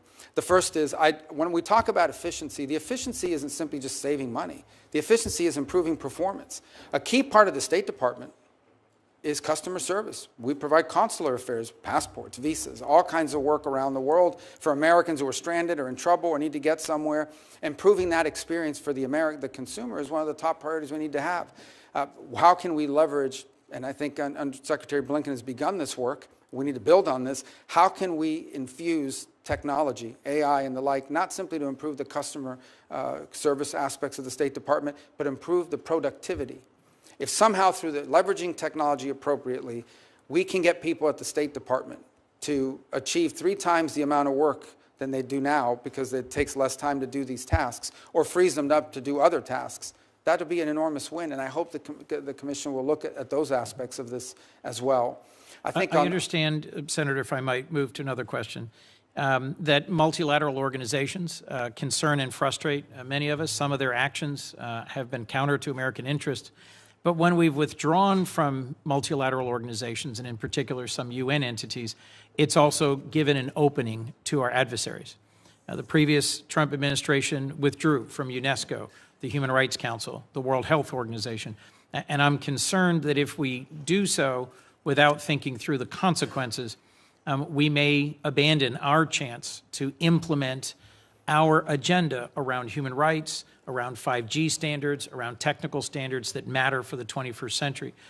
Do you support sustained U.S. participation in multilateral organizations, and how will you work to strengthen our leadership in those institutions in ways that prevent our adversaries from advancing their competing agendas? Well, I want to point back to what I said at the opening, and that is our engagement in any international agreement or any international arrangement or any international organization has to be driven by the answer to one of 3 questions. Will our involvement in this organization make us safer, make us more prosperous, make us more secure? It has to be justified by an American interest. It just does. I mean, we're in an era where we need to really, it should have always been that way, but now more than ever. And so each of these will have different components to it. I think there's a second component of funding, and that is, should the United States be funding organizations who in many cases are pursuing and or achieving outcomes that are contrary to the national interest of the United States. Each of these will require a serious examination as we work through them and a justification to Congress about why we're no longer funding it or we're no longer participating. I think you do point to one that I can tell you right now is one that will be critical for us to be engaged in, and that is the setting of standards. But the setting of standards for people to understand is it's not simply from these organizations, it also becomes practical. So throughout Africa, we are now seeing the deployment of these safe city programs by Huawei. Now, this isn't just a commercial deal for Huawei. This is the ability to ingrain itself in the telecommunication of these countries and establish itself as the leader in 5G.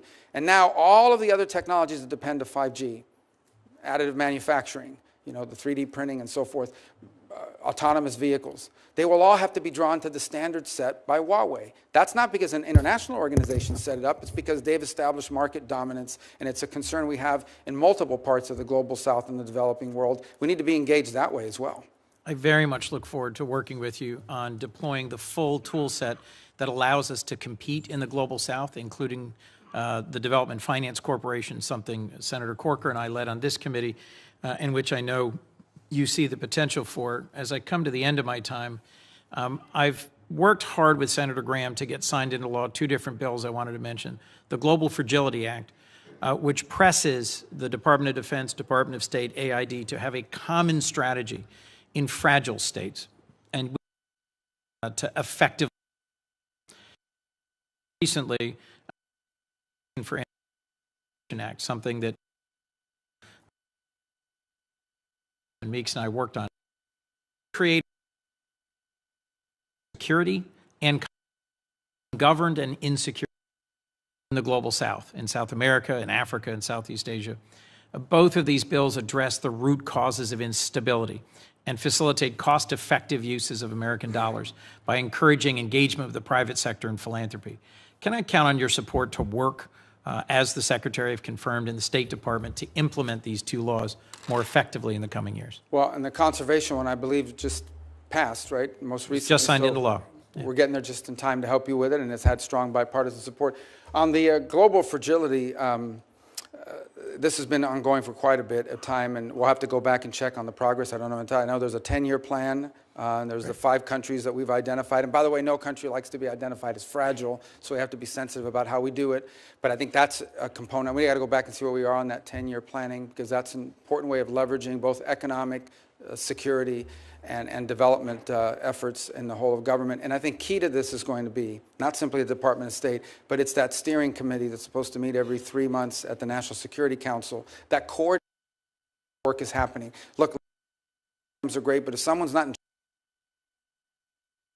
measuring at the end, whether it's reaching its income, we're going to have a huge problem. But the goal of that legislation, as I recall, is, and believe still, is we want to get ahead of this. Before a crisis, this is about preventing crisis, which is, frankly is a lot cheaper and a lot better than actually dealing with crisis after the fact. And so identifying places around the world that are in danger of becoming chaotic, uncertain, insecure, and getting ahead of it and a variety of means to prevent that from happening. And preventing those crises from happening is going to save us a lot of headaches, a lot of danger, and a lot of money. In closing, I'll just repeat something I've heard from several of my colleagues. I think that our global network of alliances and partners rooted in our shared values, a commitment to democracy and human rights, is essential to our national security.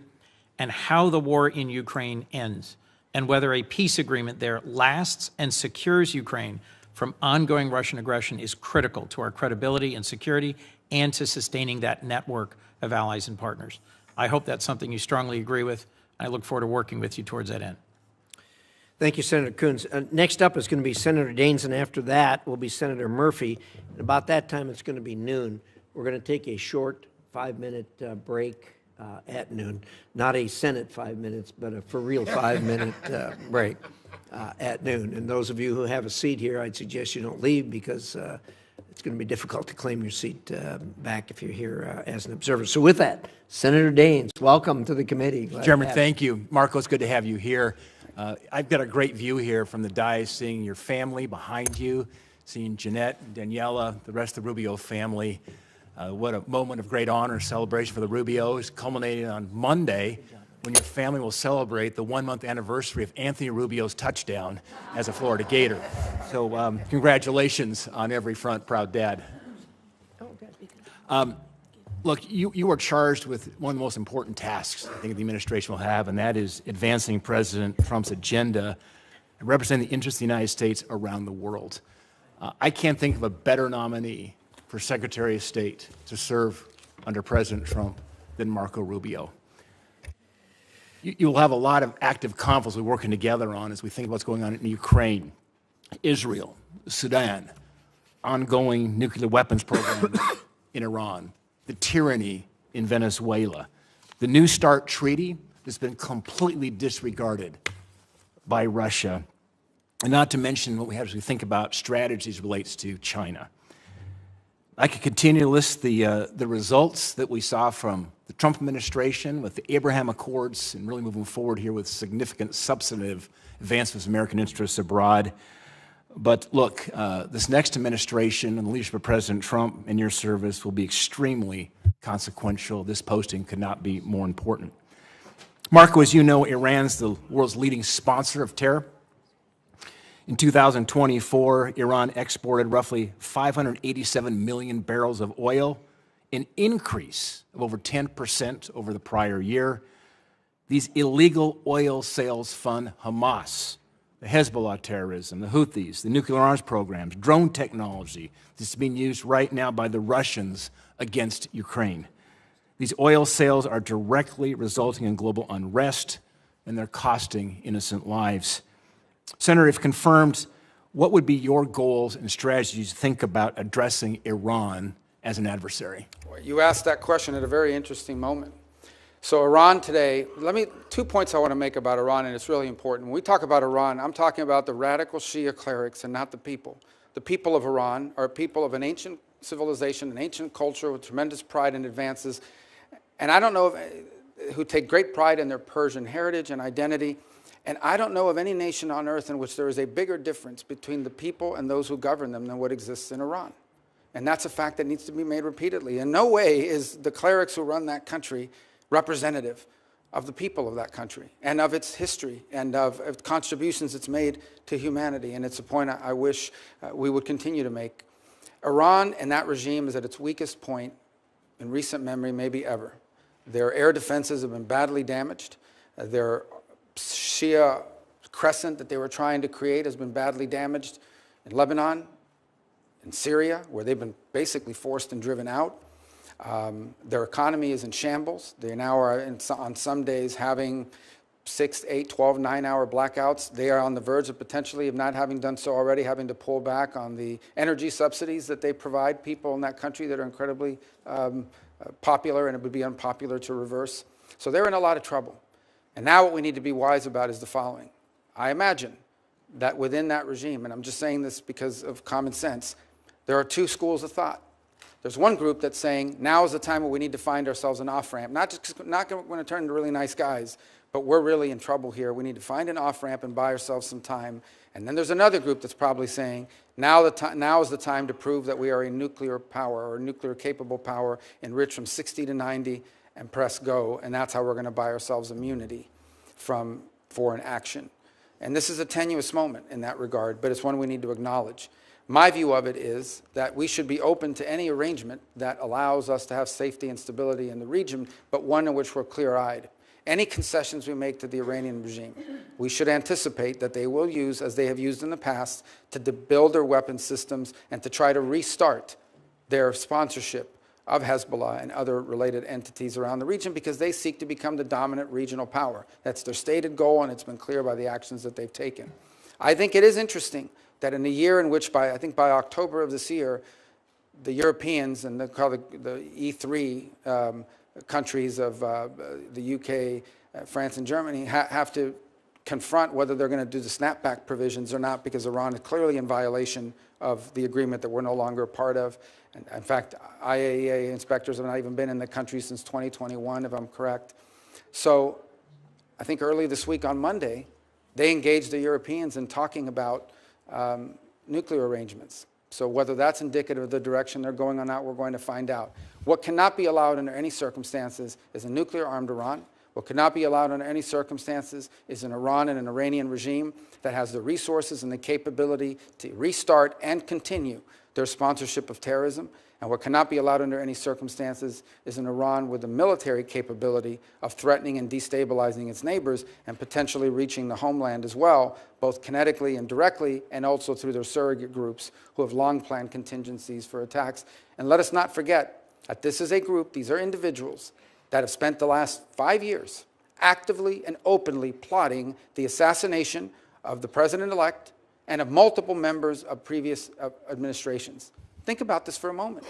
When is the last time you heard that a foreign government is actively, openly, and admittedly seeking to assassinate the former Secretary of State, the former and soon-to-be once again President of the United States, and others? And that people have been arrested for plotting that. This is who we're dealing with. And anything that we do with Iran needs to be clear-eyed about who that regime is, but also who the people of Iran really are, and because they're not their leaders. Marco, thank you. Shortly after the election and prior to Thanksgiving, I took a quick trip over to Central Asia. As I discussed that with you a bit, to Turkmenistan and Tajikistan. In fact, in the last 12 months, I visited all 5 of the Central Asian countries.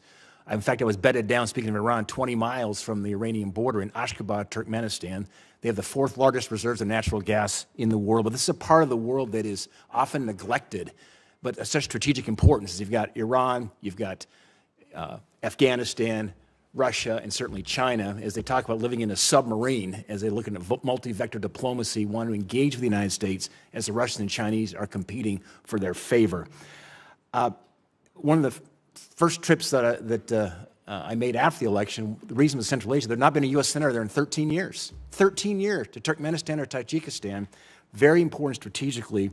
One of the first goals of the caucus that Senator Gary Peters and I created of Central Asia is to repeal the Jackson-Vanik label on the region and extend permanent normal trade relations with Kazakhstan and Uzbekistan. I realize you have a lot of priorities on your plate when you will be confirmed as our secretary, but I would say rescinding it would be a good faith indication of the Jackson-Vanik requirements that Central Asia needs right now to grow. My question is, would you work with me and Senator Peters to have your team work with us to remove this designation? Yeah, and I believe the permanent removal will require legislative action. I don't think Senator Murphy has a bill on that as well. Yours is 3 countries. Look, I think this is a relic of an era that's passed. There are some that argue that we should use it as leverage for human rights concessions or leverage to get them to go stronger in our way as opposed to Russia and the like.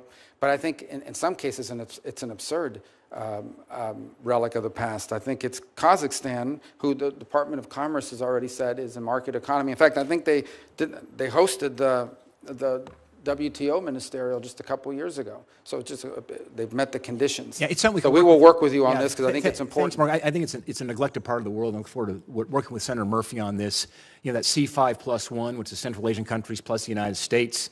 Hope we can work with President Trump actually to think about maybe hosting some kind of a summit there. Very strategic. After the withdrawal from Afghanistan, we need more friends in Central Asia, and look forward to working with you on that. In the time I have left, when I open up my comments, talked about all these conflicts around the world, sometimes we forget some of the most important relationships are right in our backyard, thinking about Mexico.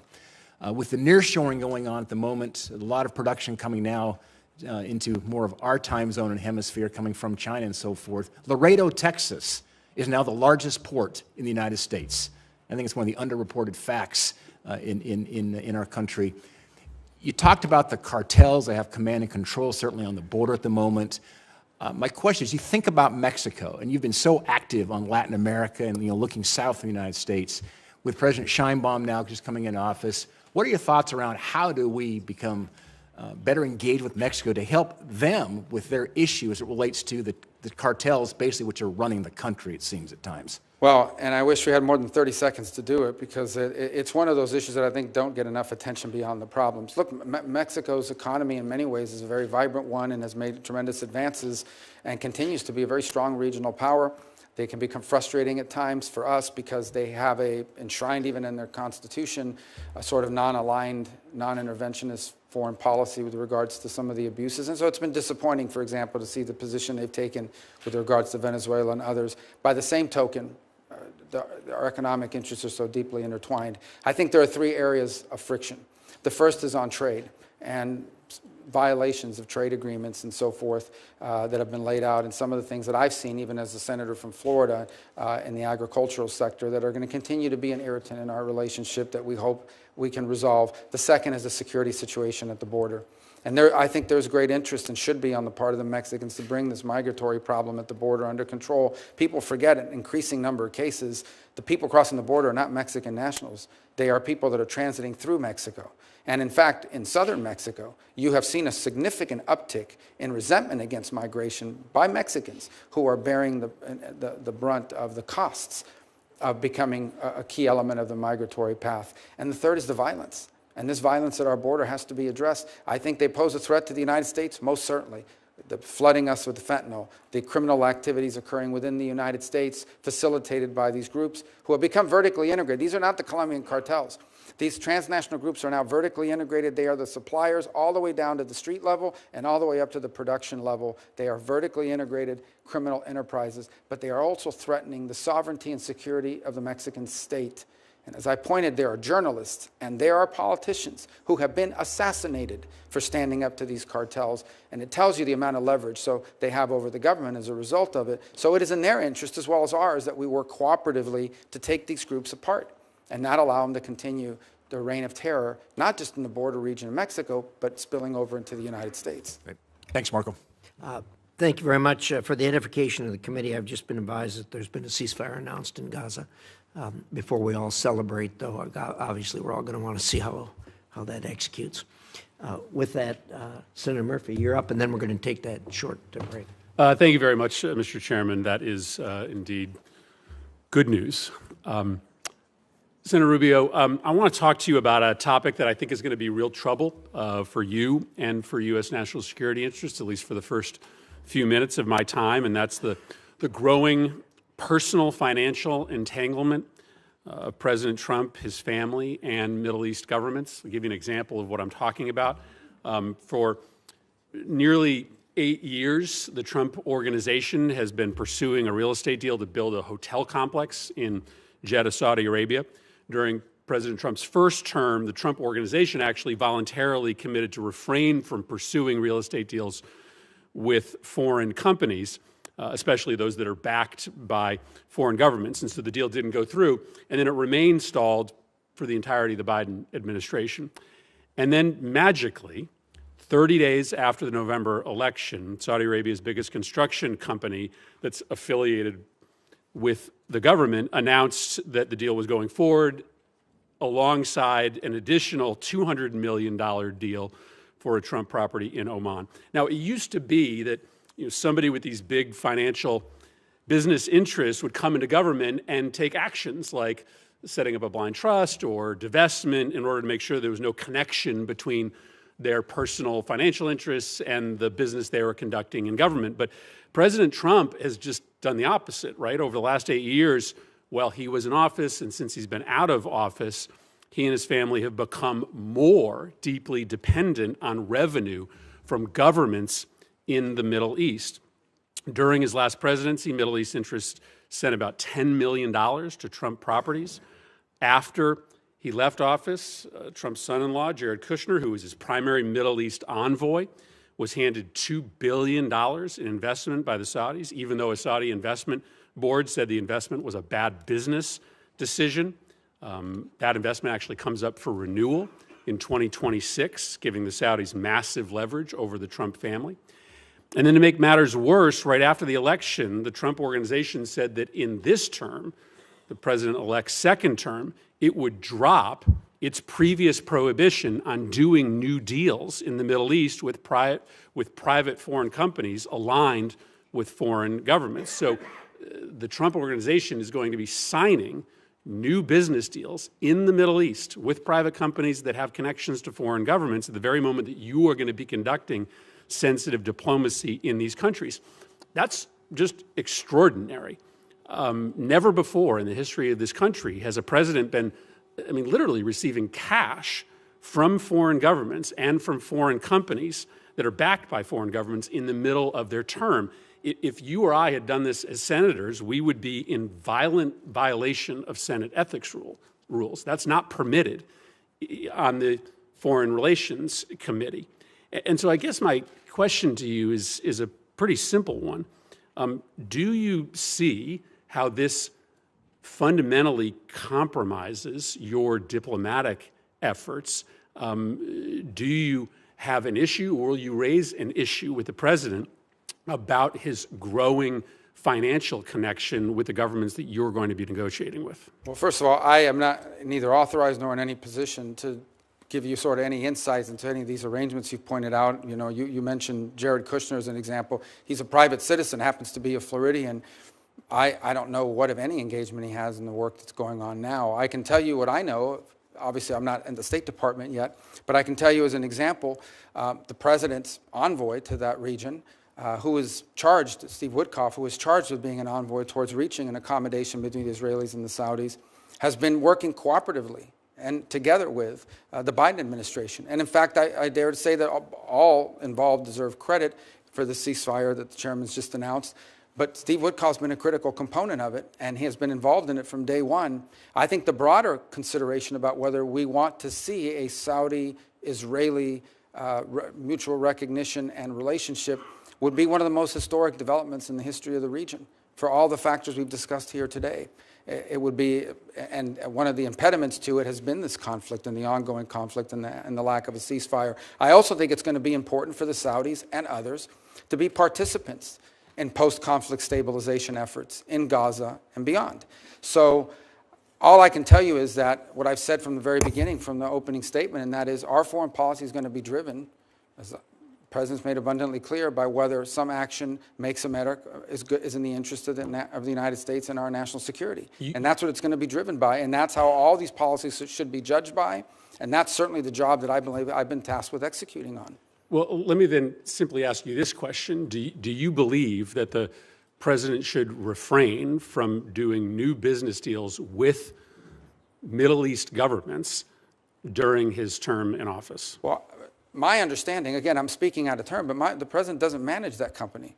His family members do, and they have a right to be in the business. I mean, that's the business that they're in. They're in the real estate business. They've been for a very long time, both domestically and abroad. They have properties in multiple countries. So at the end of the day, I don't know, his family is entitled to continue to operate their business. The fundamental question is not whether his family is involved in business. The fundamental question is whether that is in any way impacting the conduct of our foreign policy in a way that's counter to our national interest.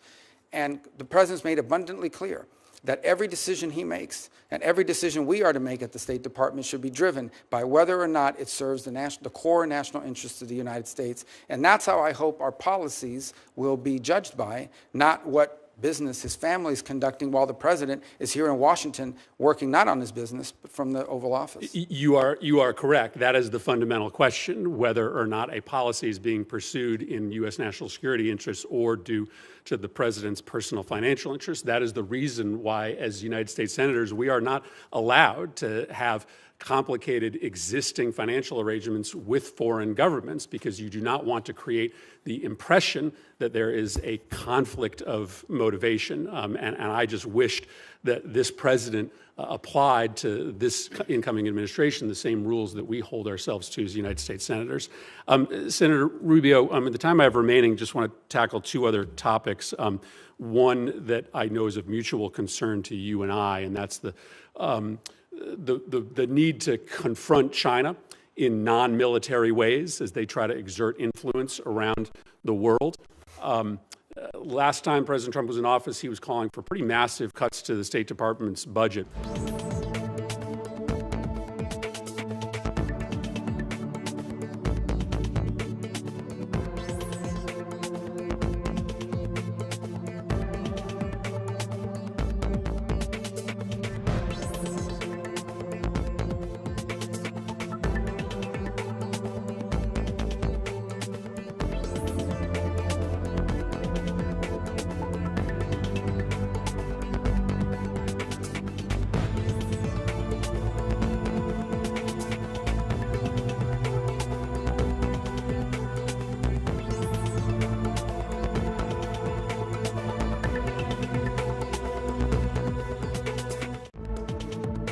Presents challenges to U.S. interests. Just wanted to get your commitment to make sure to build that full, comprehensive foreign policy toolkit.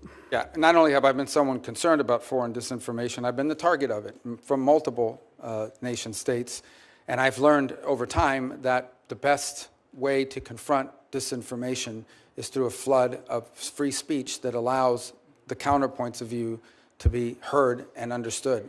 I think where we get ourselves into trouble, and we've learned this now, and I think multiple U.S. companies are now admitting, is when we get ourselves into a position of determining what's true and what's not, and then using the tools of government to go after that, particularly when it implicates domestic entities. But yes, it is one of the tools that they have in their toolbox. By the way, it's not just disinformation.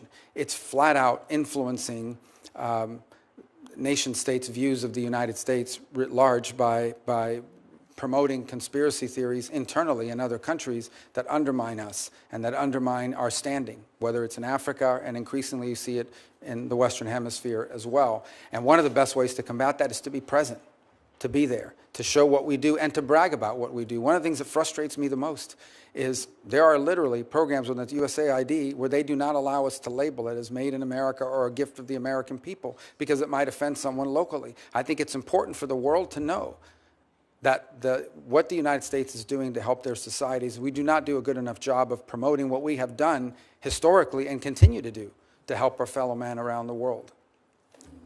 Yeah, China is spending $10 billion per year on that propaganda and misinformation operation. They celebrate when budgets get sent up to the Hill that propose big increases in military spending and giant decreases in the kind of tools that are available to you. So I do look forward to working with you to make sure that we've given you that full suite of tools necessary to confront our adversaries. Thank you, Mr. Chairman. Thank you, Senator Murphy. We'll take this break now. I appreciate everyone getting back here in 5 minutes because we've still got a long ways to go. And so with that, we'll be at ease for 5 minutes.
Committee will come to order. We will continue on with our 10-minute rounds of questions, and by my list, the next person up is Senator Barrasso. Thanks so much, Mr. Chairman. Senator Rubio, congratulations. I'm grateful for your willingness to serve our nation in this new role. Thank you as well for your family's commitment to continue with your service here to this country. I think President Trump made a wonderful choice in nominating you to be Secretary of State. Your extensive foreign policy experience and your deep understanding of international relations, I think, makes you a perfect choice for the position. While serving together in the Senate on this committee, I've seen firsthand your dedication, your knowledge, and your commitment to our nation's security. Your strategic insights, thanks so much, Mr. Chairman. Senator Rubio, congratulations. I'm grateful for your willingness to serve our nation in many challenges. Thank you. Talked about them in the past. You have my full and unwavering continue with your service here. I want to start with China. I think President Trump over the years we worked closely together to counter the significant threat that China poses to global policy experience and your deep understanding of international relations. Party strategy extends far beyond traditional. While serving together in the Senate on this committee, conducting an aggressive campaign aimed at weakening American leadership and your commitment and reshaping the global order to serve your strategic insights, your principled approach to China is challenging our interests all across our nation, various domains, diplomatic, economic, technological. Talked about them in the past, so you have my full and unwavering support. I think we have to respond. I wanted to start with China, because over the years we worked closely together to counter the significant threat that China poses to global security and to stability. Develop a strategy to safeguard American interests far beyond values on the world stage. Military. Could you talk a little bit about your approach in addressing campaign aimed at weakening American leadership and how reshaping the global order partners to serve their own interests accountable? We make no mistake, China is challenging our interests all across various domains, diplomatic, economic, technological. They're playing the long game, and I think we have to respond with East. The Chinese have basically concluded that America is sort of a it's essential that we fully recognize the scope of the challenge and develop a strategy to safeguard American interests and values on the world stage. So could you talk a little bit about your approach in addressing an increasingly aggressive China and how we and our international partners I don't share that view. I think they have some significant domestic challenges. And as I nonetheless, pointed to I do earlier, think what we can't ignore question because I think is it's that definitional at the current road that we're on right now, the 21st century will be defined by what happens. Much of their growth and their progress has come. The Chinese have basically concluded that America is sort of because they frankly have violated the rules power and decline that they've benefited from, but have lived they are on a path over the next 20 or 30 years. So I think the first begins with the recognition that China is and will continue to be a rich and I think their preference is to not have any trade. It's in the interest of global conflict in the interim that we have interrupt what they believe is a natural by the same token, we cannot find ourselves in a situation of domestic challenge. We allow them to continue to flaunt I do think what we can't ignore in order to undermine is that economically the current road that we're on right now is an unbalanced nor can we allow them to undermine much of their alliances and their progress and our presence in different parts of the world. For not because they outcompete I think it is clear because they frankly have violated on that path towards that they've benefited from but have lived by none of its world's preeminent power. So I think the first begins with the recognition that China is and will continue to be a rich and that has historical ramifications because it's in the interest of global underpinnings because we have, they view these smaller countries as tributaries. By the same token, we cannot find ourselves in a situation to Beijing, which we allow them to continue to unfortunately for them, their neighbors do not view themselves as tributaries economically and or industrially. Nor can we allow them particularly true in places like South Korea, Japan, and our presence in different parts of the world. Also, for example, I think it is clear that on that path towards what they view as their rightful place as the world's preeminent power, they want to establish. At the core of our strategy has to be twofold. Number one, and that has historical ramifications, geopolitical balance historical underpinnings in China, because to avoid they view any sort of small countries as can be deeply destabilizing and worse for the world. Roads lead but at the same time, ensuring and they view that it doesn't come at our expense. Unfortunately for them, we don't find ourselves in a world in which we are dependent on China. Or any foreign power. And this is particularly true in places like South Korea, the raw materials that we need, for the ability to make medicine and others, for the ability to fuel our economy, the ability to feed ourselves or our people. Disagreements. We cannot be a country that becomes dependent on foreign powers. So at the core of our strategy has to be twofold. Number one, ensuring not simply how we engage in the world, but geopolitical balance between the United States and China. That is not the responsibility of the Department of State. Any sort of conflict that can be deeply destabilizing. Much of what's happened with China, much of what's happening now, ensuring is what we are not doing. That it doesn't come at our expense. That we don't find ourselves in a world in which we are dependent on access to or any foreign power, minerals, and raw resources, the raw materials that we need for the ability to make medicine, for the ability to You fuel talk our about economy, China the playing by a ability to different feed set of ourselves or rules, our and they people. do the ones that We cannot be we a think of country as that traditional becomes rules. But dependent on and I foreign appreciate powers, your and so comments much of that to Senator Ricketts about involves China not and simply how we even the engage in the definition world, but of them also as a what we do here developing nation. domestically. I think That it's is a not the big problem. responsibility of the Department of They State, can't be allowed but it is to important for us continue to to point play to openly that much with of a what's different set happened of with rules in China and much addition of to what's the hidden happening rules. now I is oppose what we China are not exploiting doing, its status whether as a, it's, quote, through developing our own nation industry and the within development of our international industries, organizations. or I access think to it raw helps them gain minerals an and additional raw unfair resources advantage that are in what you critical to described as fueling this and or unbalanced building a modern relationship. economy. China is not You in talk any about way a China developing playing by a country. different set of You rules, just and they mentioned do the the rich and ones powerful that country. we That's think of not a traditional rules. developing But the country. other- It's the and I second appreciate your largest comments, economy in the world. to Senator clearly Ricketts has the about financial China resources and and access even the to capital definition to of meet them its as a developing needs. nation. But So I think it's a big problem. China's They can't be preferential allowed treatment to continue and to hold play it openly accountable with on a the different global set of stage. rules. I mean, In we addition see to it in the the World hidden Bank, we rules. see it in other I oppose locations. China Are there things that exploiting we its can do, status you as can a, do as quote, Secretary of developing State nation to try to with an eliminate international this organization. unfair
vote at the United Nations General Assembly.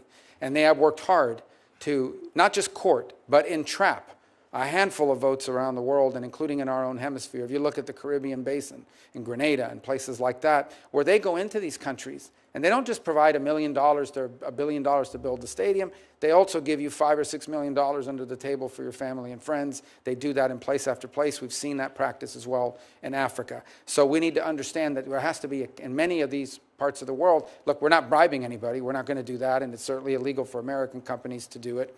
But it's hard to engage these countries who in many cases have legitimate needs when they say, the Chinese, we prefer to have your stuff, we prefer to have American investment, but you're not offering any, and so we're left with the only alternative, and that is to take the Chinese investment, even though it comes with strong strings attached that include things like debt diplomacy or debt traps and expectations of diplomatic cooperation at these international forums. My final question has to do, because you used the phrase, we need to be able to fuel our economy, and I'll talk a little bit about energy. Look, people who live in poor and developing nations, they want to be able to fuel their economy as well. They need a stable energy source to grow their economy, to improve lives. Many of the countries you've traveled to and I have, we've seen what energy poverty can do to people to make it harder for them.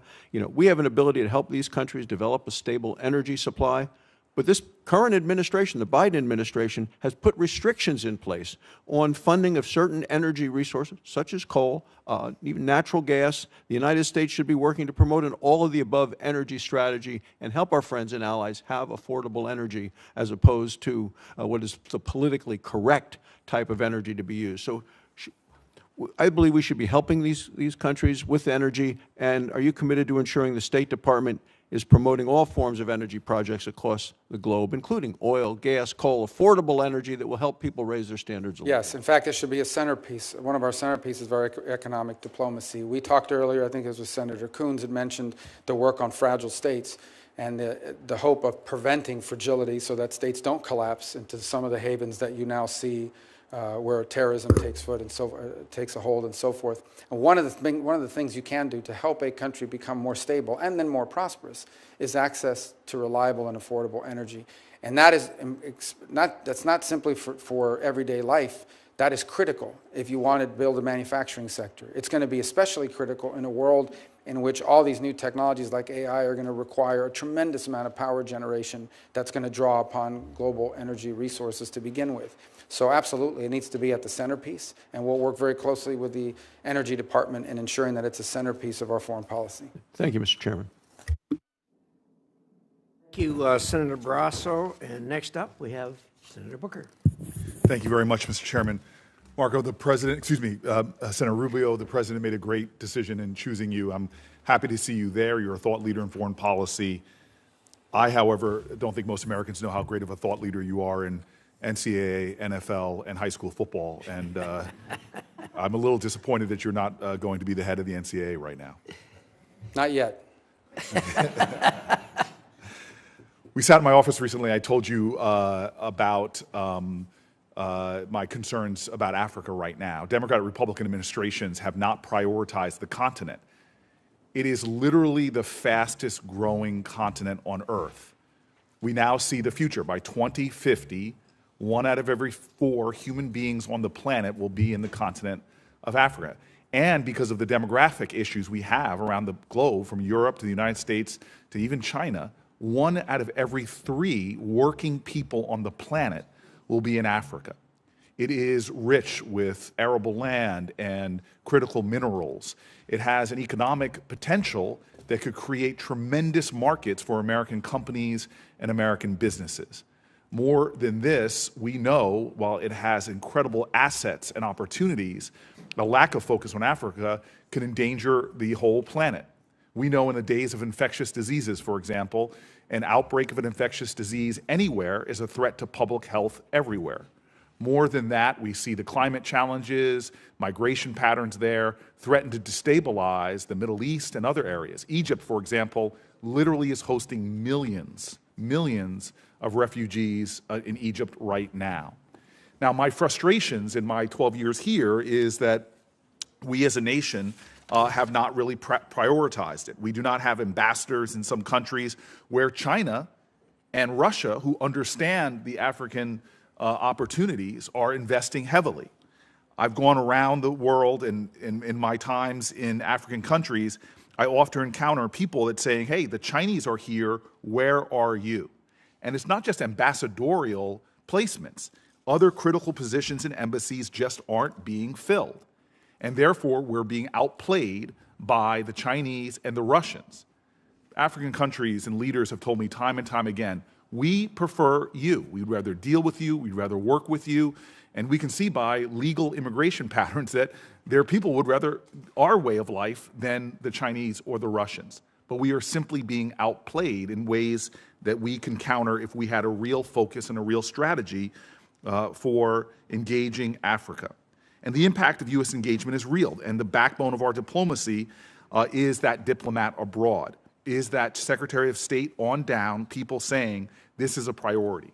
I said this to you in our office, and I want to make it plain now that we are at a point in this country that what we do in the Senate and in the White House and in the State Department are planting seeds for the future. We could reap a tremendous harvest in 10, 20 years, prioritizing and emphasizing our work in Africa. And not to do so undermines the 3 points that you said at the beginning that I agree.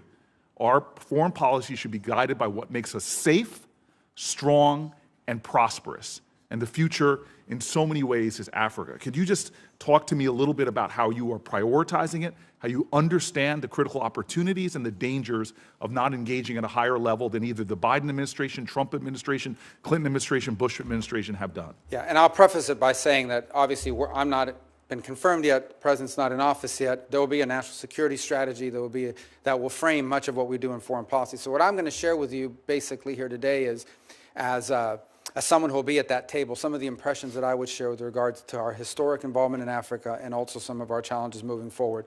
So the first, and you've already highlighted all of the things about the growth that's going to happen. I think they'll double in population between now and 2020, 35 or what have you. So it's extraordinary.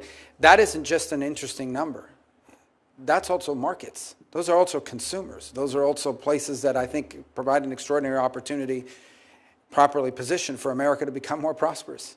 Literally, more people that can afford to buy the things Americans provide, both in services and goods, and vice versa. So I think there's an extraordinary opportunity.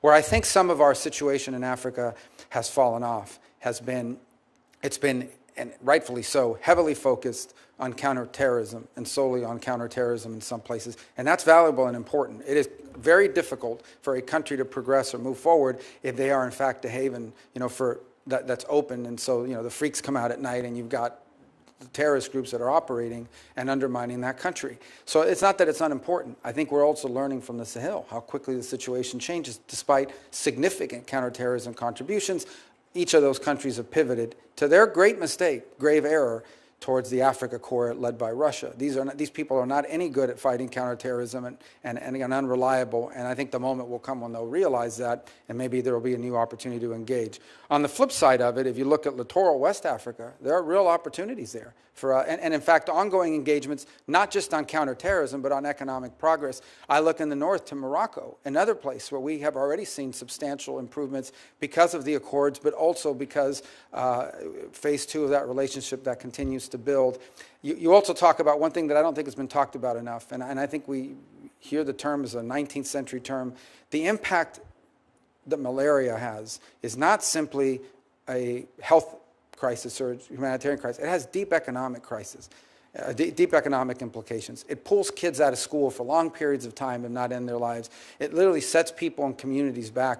Humans and people are the greatest resource of any country. And the cost benefit of an investment, leveraging private partnerships to deal with things like malaria, pays extraordinary dividends if appropriately done and channeled. And that is something that I think could, as part of an overall approach to Africa, be included in things that you could argue are improving our prosperity, our security. Thank you, Senator Rubio. You've affirmed a lot of this to me in our private talks. I just want to make an emphasis publicly here that the disinformation in Africa, and you've mentioned disinformation writ large, but, for example, the Washington Post published an article in October detailing how Russian propagandists targeted U.S. anti-malaria programs in Burkina Faso. The Africa Center for Strategic Studies published in March 2024, highlighted how Russia and China are leading sponsors of disinformation campaigns in Africa that are showing incredible success because we aren't doing a coordinated campaign to counter their misinformation. And so I'm looking forward to working with you. I hope that you'll prioritize this for the sake of America's future, that you could be the Secretary of State that says we have a vision for Africa and we're backing it up, not just from the Secretary of State's office, but all the way down to making sure key resources are invested in countering disinformation, as well as making sure that we have personnel in there. It's not a popular post. As you know, for many State Department people, we've got to make it that way and let people know that they're helping to define the future of not just the United States, but humanity by focusing on Africa. I cannot let my time expire without talking about the biggest humanitarian crisis going on the planet Earth right now. What is happening in Sudan, it's been called by our country a genocide. There's a famine being declared in areas where you're seeing unbelievable levels of systemic sexual violence going on. I traveled to the Sudan border with Chad and saw humanitarian crises like I'd never seen before, and I've been around the world looking at humanitarian crises. We have a great special envoy who you've already positively name-checked in this confirmation hearing. It is so important and vital that work continue and that we work for diplomatic solutions. There are a lot of our allies who've been implicated in fueling this crisis. This is an opportunity to end this crisis by diplomacy, to bring about one of the most important peace processes there are. And I'm hoping that you and incoming President Trump will prioritize that. Yeah, in an era in which the term genocide has been misappropriated to almost a global slander, an international slander, this is a real genocide. By its very definition, this is a real genocide. This is the ethnic targeting of specific groups for extermination, for elimination, by groups, by the way, that are being funded by nations that we have alliances and partnerships with in other parts of the world. And we should express that clearly. I think in part of our engagement with the UAE, and it'll have to be a pragmatic engagement. I mean, they're important players in what we hope to resolve in the Middle East. And I think as part of that engagement, we also need to raise the fact that they are openly supporting an entity that is carrying out a genocide. And I think for those who are interested in going out and actually protesting a real genocide, this to be the one, and I just don't see it. I don't see people mentioning it. It is morally reprehensible that this crisis gets virtually no attention in our country, especially because of the role we should be playing. And my time is over, but I want to say this, no need to respond. But the other place on the planet that gets no attention, that we are responsible for in our hemisphere, is the crisis in Haiti as well. Correct. I know that you know this intimately. And again, I just want to keep calling out these moral omissions of our country, often, at least in the press, of an inability to focus our compassion, empathy, and understanding of our interwoven destinies with places like Africa and places like Haiti. Thank you, Senator. Thank you, Senator Booker, for that. Those are things that needed to be said. Having said that, you have underlined probably the most difficult crises we have on the planet, and I think everybody's ready to sign up on a path forward. So far, nobody's laid out that path forward. And you're right. We have an obligation to at least try to design a path forward. And when that happens, I have no doubt that we'll pull together Republicans and Democrats and as Americans to do something about this. But I'll tell you, the identifying who are the people there that are the good guys that you can partner with is very, very difficult, as you know. Thank you. Thank you, Senator Rubio, for your comments in that regard. We will move now to Senator Paul. Senator Rubio, congratulations on your nomination. One of the questions that I've asked over time to secretaries of state as well as ambassadors and others from the State Department is, can you name for me instances where sanctions have changed behavior for the better? Now, I'm not going to ask you that question now. I'm going to wait till you come back to ask you. There's a preview of what I'll ask you the next time. But the reason I bring that up is that I think hopefully people think of sanctions as a way of trying to modulate behavior. You want better behavior out of a country. A country's doing something you don't like. You'd like them to change their behavior for better through sanctions. And I think it rarely works. And I think we pile more on. Now, some would say, well, sanctions are just to punish them, and we just want to, Russia invaded Ukraine, we're just punishing them. And so as punishment, they kind of work. I don't think they're deterring Russia's behavior or changing it. But really, sanctions can have effect in a couple of ways. I think the threat of a sanction, the same way the threat of a tariff can have an effect on behavior. But once placed, I think a sanction or a tariff only has effect on someone's behavior if you remove it. Now, you mentioned earlier a little bit about discussing ways to unwind some of the sanctions ultimately on Russia. People mentioned, well, we never want to let them sell energy again. No, you have to let people enter back into the world. That's how you're going to get behavioral changes. And it really will have to be part of the peace. If there is going to be a negotiated peace, the one aspect that makes us part of that war are all the sanctions. And so it really should be offered up of removing that and going back to normalcy when we can find a resolution to the war. I'll give you an example of where I think often the State Department loses its sight of its mission. Instead of being the Department of Diplomacy, which I think it's supposed to be, it becomes just an extension of the Department of War and muscle, and we show how strong we are through the State Department. But really, when bellicose statements come from other parts of the government, I see the State Department as the one that shows up and tries to still have a conversation. In the past, I think because of remarks, you had been banned from travel to China. The ambassador that's been nominated also has had statements that make us question whether or not he'll be received in China if he becomes the ambassador to China. When Blinken and Yellen went to China recently, they decided, and I'm not arguing with the goal was to get China not to sell dual-use parts to Russia to use in the war against Ukraine. A noble goal, I share the goal. But they got to China and they shamed them in public and called them names and told them they're terrible people and they should quit doing it. I would argue that there's another way to try to get behavioral changes. I would argue that the opposite of sanctions is trade.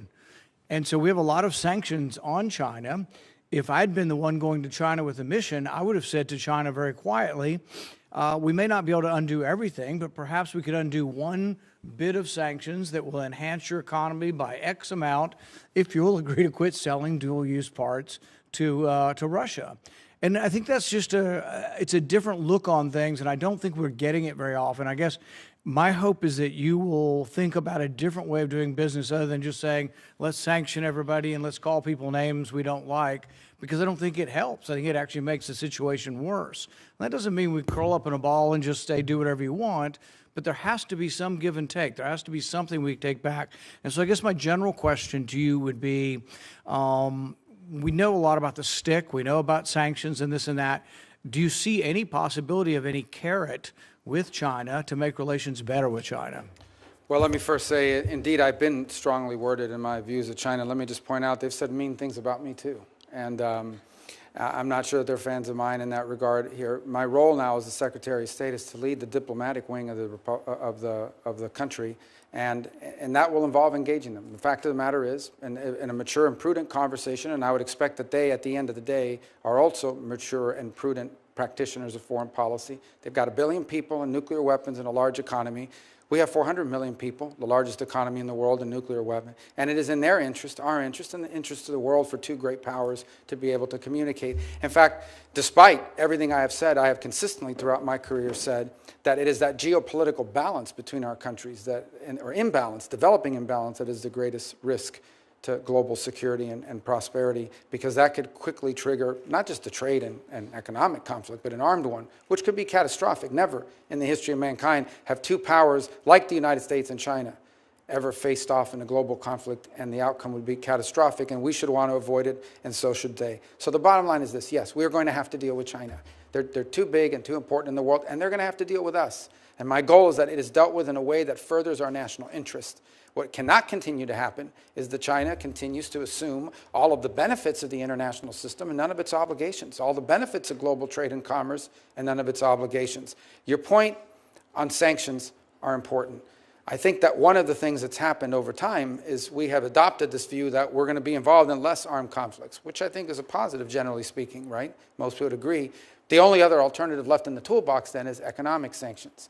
And while I do think that you can question whether it has an impact over changing the behavior of a country, it can achieve two things. The first is it can deny a nation state the resources they could use to fund more of that activity. Let there be no doubt. If the Iranian regime had more money because of no sanctions, they would have spent more money on Hezbollah and Hamas and their missile program and the Houthis and others. So I do think there is value in that regard. And the second is, to be frank, leverage. When you sit down at a table, let's say we talk about Ukraine and the need to end that conflict, when you get and sit at the table, and the United States is involved in those conversations, hopefully, to reach a peaceful settlement of that conflict, you're going to have to give, not just get. And sanctions and the release of sanctions could be a part of that, assuming that the conditions are appropriate. So I do think sanctions also have a role to play in that regard. But I would not diminish the part about denying resources for governments and countries to carry out nefarious denying them the ability to have the resources to carry out these nefarious activities. I think you're right, and the point is probably valid with regard to Iran. Probably not so much with China. I don't think we've denied China resources, and I think their resources extend beyond what we can do. I think our sanctions are more, prodding them, but not really damaging their economic prospects. With regard to the concept of diplomacy and how we make things better or attempt to make things better, I think if we have absolutes, we tend to not understand really the way diplomacy has to work, because it is about engagement, it's about hearing the other side. It's not about accepting their position, but it's about at least knowing what the position of the other side is. With regard to NATO and Ukraine, to a person, the State Department under the previous administration is adamant, and so are many Republicans, that there is absolutely no way we will ever say that Ukraine could be a neutral country. That absolutely they will be, and it is our absolute prerogative to invite anybody we want to into NATO. Well, we can say that, and we have the ability to do that, but there are consequences to that, and one of the consequences is that, at least from the Russian perspective, they see that as one of the reasons why the war has developed there. And so I think that if you are looking at peace, you have to look at first you have to get to a ceasefire before you even get to real discussions. But if you had a ceasefire between Russia and Ukraine, I think our sanctions need to be on the table as far as negotiating the removal of them. But I think also the idea of Ukraine being a neutral country as far as a military alliance, if it's not on the table, Ukraine doesn't have that much to offer. I mean, Russia now occupies a good 15–20% of the country. It's been a big bloody war, and they've done it in a sort of World War I fashion, but I don't think they're going anywhere. It is at a stalemate. But the one thing Ukraine has to offer is they won't become part of a military alliance allied against Russia. Just not taking it off the table enhances our ability to negotiate and enhances Ukraine's ability. I think Zelensky's public words have been a little less firm than they had been in the past. But instead, I think we've done the opposite with our diplomacy. Every day, it's Blinken, beating the drums. They absolutely be in Ukraine. Do you think that the concept of a neutral Ukraine, not in NATO, can be part of the negotiations to end the war? Well, obviously, that's something that will ultimately be part of any negotiation. I do agree with your point that if we want to be real here for a second, because I think we've lost the art of reality in some of the foreign policy. These are not outcomes that are rarely are they ideal. Sadly, in many cases, our choices in foreign policy are a choice between a bad outcome and an even worse outcome. And that's been true not in the modern era, but throughout the history of diplomacy and nation-state relations. In the case of conflicts such as these, they invariably require concessions. I don't think it would be wise nor appropriate before we're even in office or even in any public forum such as this to discuss the parameters of what the potential concessions can be for either side. Suffice it to say, I do think, to be honest with the committee and the full Senate, if you want to reach agreements to end armed conflict where people are dying on a daily basis and enormous destruction is occurring and a great potential for escalation exists on a daily basis, if we want to be honest about bringing that to an end, true diplomacy will require concessions from every party engaged in those conversations. That's the nature of diplomacy, and it's best conducted directly and in an appropriate forum and not in public. And that can be done, by the way, without abandoning our core principles as a nation or our feelings as a people about what's happened and transpired in that conflict to date. Senator Van Hollen. Thank you, Mr. Chairman, Ranking Member Shaheen. Senator Rubio, good to see you. It was great to sit down with you and talk about some of these important issues yesterday. Let me just say at the outset that I appreciate your response to Senator Booker's question about what's happening in Sudan, specifically as the Biden administration just found that the RSF under Hemedti is engaged in a genocide, and we need to do everything we can to stop what's happening there. You referred obliquely to some of our sort of Gulf partners who have not done what they should be doing. One of them is the UAE, and I've been very clear that the United States should not be providing military assistance to the UAE when the UAE is in turn providing military assistance to a group like the RSF that is committing a genocide in Sudan. And I'm expecting a briefing from the Biden administration by the end of this week as to whether or not their commitments to President Biden to stop doing that have been fulfilled. I want to pick up on a couple of the issues we discussed yesterday. One, as you know, Senator Sullivan and I are the co-chairs of the Bipartisan Foreign Service Caucus. We've passed a number of pieces of legislation through the United States Congress, most recently the Foreign Service Families Act. As you know, and we discussed yesterday, you know the importance of supporting the men and women at the State Department, including the Foreign Service, and I appreciate your willingness to work with us in the caucus to continue to make sure that they have what they need to do their jobs effectively. We also discussed the ongoing war in Ukraine and the importance of supporting the Ukrainian people against Putin's aggression, and I just want to say for the record, I support and endorse everything that Senator Shaheen said on that score, so I don't have to go into great detail. I will say that we know that what happens in Ukraine does not stay in Ukraine. And it's not just me saying that. That is what we've heard repeatedly from leaders in Japan, leaders in South Korea, and other partners of ours in the Indo-Pacific region. So I hope that we will continue to focus on that because What we do know is that President Xi has one eye on what's happening in Ukraine and another eye on what's happening in Taiwan and measuring everybody's response. Like you, and we've worked on a bipartisan basis to try to make sure that we meet the challenge of China. Lots of important pieces of legislation that have passed, but none yet to really rise to meeting those challenges. I do support the Biden administration's ongoing efforts to restrict the flow of very high-end technologies, the highest-end chips, to China that can be used in their military. We're going to have to work successfully with our allies to do that, just like the Trump administration back in the day worked on the Huawei issue. So my view is that we need to expand that effort. We also discussed the volatile situation in the Middle East. You know, we often talk about the importance of shifting our focus to China and the Indo-Pacific, but we always seem to get dragged back into conflicts in the Middle East. I want to start with Syria. Good riddance to the murderous Assad regime. Obviously, we have a stake in what comes next in Syria, given the fact that it's a very volatile part of the world. I support the very cautious engagement of the Biden administration with HTS, but we should acknowledge their very poisonous genealogy, beginning with al-Qaeda morphing into al-Nusra.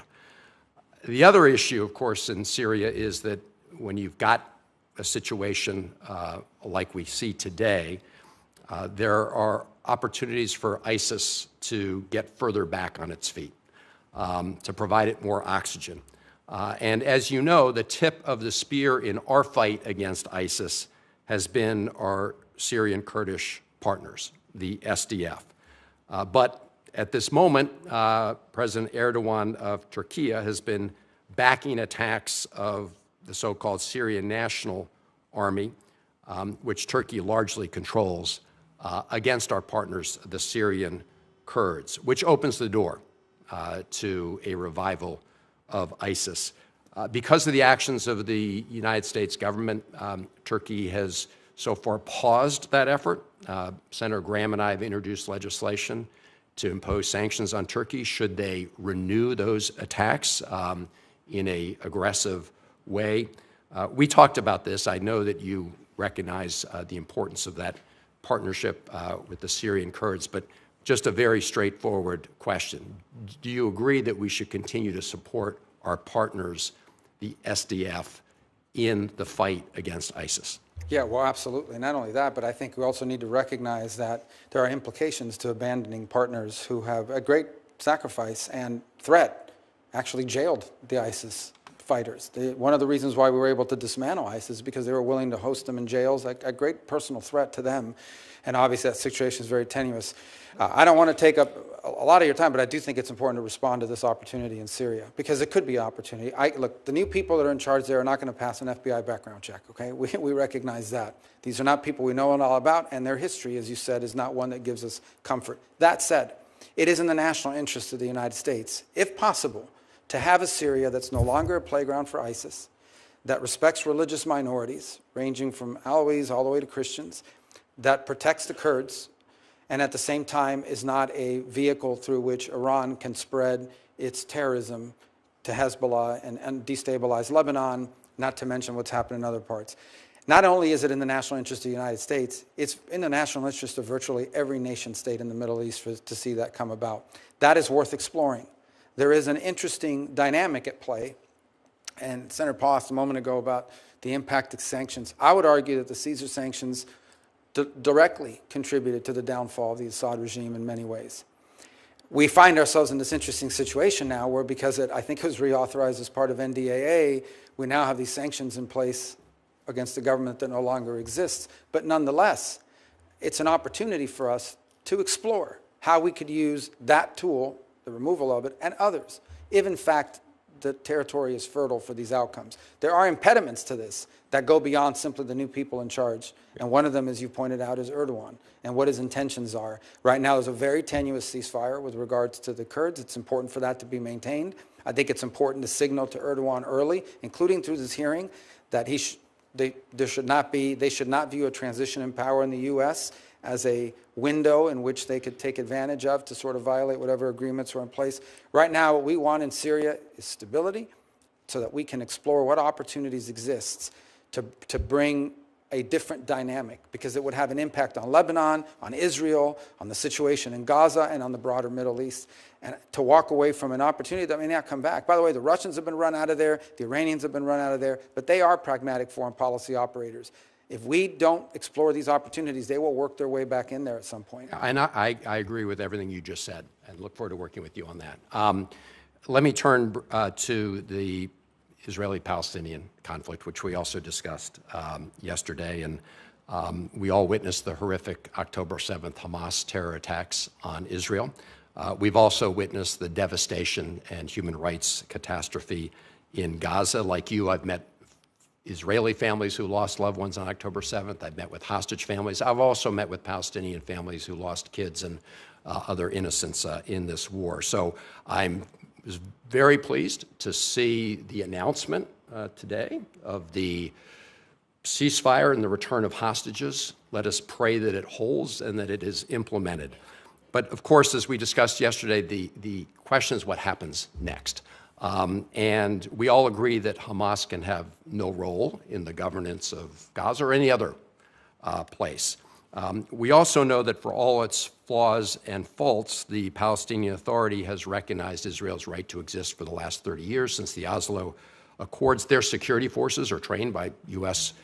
forces. They today are fighting Palestinian militants in certain parts of the West Bank. But at the same time, their funds have been restricted by the Netanyahu government today. These are the funds that belong to the PA. We've seen a record increase in the number of settlements in the West Bank. And so the PA is not able to deliver on what had been the hope of Oslo, which is self-determination, security, and dignity for both Israelis and Palestinians. So you have said that the ideal way forward, recognizing that we've been at this for a long time, is a two-state solution. There are members of the Netanyahu government that today want to annex all of the West Bank. So my question is, do you agree that annexation would be contrary to peace and security in the Middle East? And what is your vision going forward? First, let me say that, yeah, the ideal would be that there not be conflict and the people could live side by side with one another without being in conflict and the ability to pursue prosperity. Sadly and unfortunately, the conditions for that to exist have not been in place for some substantial period of time. I point to you as an example, back in 2020, the Trump administration offered $58 billion, or about $50 billion or $58 billion, $58 to $50 billion in investment to the Palestinians. And that included, I believe, 28 or 29 billion specifically for Gaza, and it was rejected. That offer was made back in January of 2020, and then it pivoted over as a result of that rejection to what we now know as the Abraham Accords. Second, I would say that Israel is a small nation who at its narrowest point is 9 miles wide. It has been historically surrounded by enemies that seek their destruction. Hezbollah to the north, Hamas to the west, Iran further north with nuclear weapons, constantly. In fact, I would argue that if Israel had not been firm and strong in its response in this endeavor, most recently, they may very well have faced an existential threat, as they continue to in many ways. Now, here's the good news, and it's not just about the ceasefire today, although that's very important. The good news is that potentially we have had a dynamic shift in the region that has an historic opportunity, if appropriately structured and pursued, that changes the dynamics of what might be possible. And that, we've discussed Syria, we've discussed events in Lebanon quite a bit as well, the degrading of the Iranian capability, which I hope will continue, and hopefully the ability to reach some agreement between Israel and Saudi Arabia on normalization and being able to engage both for their mutual security and also economic prosperity. The real open question for the Palestinians is who will govern? Who will govern in Gaza in the short term and who will ultimately govern? Will it be the Palestinian Authority or some other entity? Because it has to be someone. That was the initial goal for Gaza when the Israelis withdrew from there, and they turned it over. And they turned it over with greenhouses, and they turned it over with all kinds of economic development. Hamas won an election, they took over, and they destroyed the place and built tunnels for terrorists to operate from. So the key is not simply governance, it's who will govern. You can't turn it over to people who seek your destruction. And so I do think this is a very complex issue, and I think that's understating it. We all recognize it. But I also believe that we should not underestimate the potential opportunities that now exist, and it'll take some time to fully understand what those are, that perhaps open the door to things that were not open in the future. But from the Israeli perspective, which I fully understand, it begins with their existence, because you cannot coexist with armed elements at your border who seek your destruction and evisceration as a state. You just can't. No nation on it. We wouldn't tolerate it, and they can't either. And it begins with having that level of security, and if they do, then I think there are opportunities that come about as a result of it. Those opportunities historically have not existed in recent times. Perhaps we're living in an era where that will be, the likelihood of it is higher because of recent events, unexpected events in Syria and Lebanon and other places. Senator Scott. Thank you, Chairman. So I was in Miami, or Hialeah on Monday, and when there was a video where you were recognizing Alina Garcia and Dario Fernandez and Tomas Regalado, everybody applauded. They're so excited about your being the Secretary of State. Your homegrown son, and so they're just all excited. The other thing they're excited about is that they have somebody that is going to care about Venezuela and Cuba and Haiti and Nicaragua, all the problems, because you've been so vocal. So I guess, can you just go through sort of one by one and say, I mean, look, we know what are our options? Not that you know exactly what you're going to do, and a lot of these decisions will be made by somebody else anyway, but what are, like right now, look at what's going on in Venezuela. The Biden administration's allowed oil to flow. He stole the election, completely violated what Biden told him he would do. Maria Corina Machado probably was only alive because of your hard work making sure that Donald Trump put a tweet out. You look at Cuba now. They just dropped the state-sponsored terrorism, which makes no sense. We've got people like Jose Daniel Ferrer in prison. Kids as young as 14 in prison for peaceful protests. So, give me some of your ideas of what is possible. Let's take one, but let's start with Haiti, because in many ways it's globally complex, and I think the chairman sort of alluded to this a moment ago. There's a fundamental problem in Haiti, in that there is no legitimacy of authority. And I say this in recognition of the fact that some of the national police forces in Haiti have been extraordinarily brave. Despite being outgunned and outmanned, these guys and gals have stuck at their post and fought back against armed gangs. You know, when the most powerful person in any nation state is nicknamed barbecue, that is not a good thing. And this guy obviously is not named that for good reasons. He's not a cook. These are bad gang elements that are operating within Haiti and have destabilized not just Haiti, but threatened to destabilize the Dominican Republic, not to mention the migratory pressure that it places on the United States, on the Bahamas, and on other places in the region. There is no easy answer. The Kenyans are there, and I can tell you, I think they deserve a lot of credit for being willing to take on that mission. In recent days, missions from various other countries have arrived, El Salvador being among them, to sort of contribute to that effort. I don't think anyone can tell you they have a master plan for how you fix that overnight. I do think it does begin with stability and security. You've got to establish some baseline security, and it's not going to come from a U.S. military intervention. So to the extent that we can encourage foreign partners, and I would include foreign partners in the Western Hemisphere, who should be contributing to this effort, to provide some level of stability and security in Haiti so that you can explore the opportunities to have a transitional government that has legitimacy, that can ultimately lead to the conduct of elections, and then have governing bodies in that country that can bring about a nation state that can begin to build some of the things you need in order for permanency. But it's going to take a long time. And I say this with sadness in my heart. There have been good times, and there have been bad times and worse times in Haiti, but sadly, there's not really been a golden era in Haiti's history, and your heart breaks for these people and for what they've gone through. But you also, as a policymaker in the United States, recognize the implications it's had on our country, it's not just in the migratory pressures it's placed on us, but as I pointed out earlier, the threat it poses on a daily basis to destabilizing the Dominican Republic. You mentioned Nicaragua. It's a very weird situation, for lack of a better term. The Sandinistas earlier, one of the first things they did in the new year is they kicked out every nun in the country. They've gone to war with the Catholic Church, which was the last institution in the country capable of standing up to them. But now they've begun this process of amending their fake constitution to basically create a family dynasty so that Ortega and his wife will now be co-presidents. There's no democracy that's been completely wiped out. They have literally put plane loads of opposition figures and exported them here to the United States and around the world. They literally arrested anyone who signed up to run for president. They arrested every single, you signed up to run for president, they put you in jail. So it's a big challenge, but our national interest is most challenged. Number one, because of migratory pressure. Number two, because the Nicaraguan regime is allowing people to fly into Nicaragua visa-free from anywhere in the world and then transit to the United States. They have become the point of entry for people from all over the world because you come in without any visa. They charge you $1,000 or whatever the going rate is today. And from there, you get on the migratory route and into the United States. They have been direct contributors to the migratory crisis we face at our southern border. And the third is the Nicaraguans have basically invited the Russians to establish a military naval presence in Nicaragua, in our hemisphere. That poses a threat to our national security. That needs to be addressed. Venezuela, sadly, is not governed by government. It's governed by a narco-trafficking organization that has empowered itself of a nation state. And we have seen, I believe, upwards of 7, 8, 9 million Venezuelans have just left the country. More are expected to leave. I was in strong disagreement with the Biden administration because they got played the way I knew they would get played. They entered into negotiations with Maduro. He agreed to have elections. The elections were completely fake.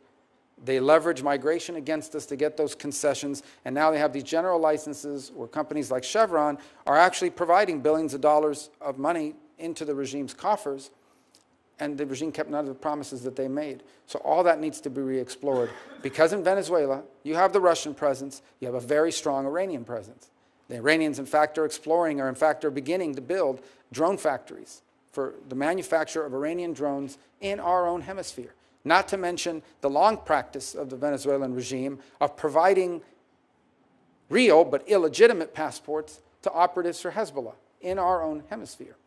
And lastly, and I leave it lastly to Cuba because it's one that's been more enduring, the problem in Cuba basically is that despite being a communist regime and Marxism not working, is that they've decided, and they thought what they would do is that they would create this holding company. It's called Gaesa. It is a company that they own by the Cuban military, and that holding company owns everything that makes money in Cuba. If it makes money in Cuba, they own it, and it generates revenue for them. The Miami Herald just did an expose on Gaesa.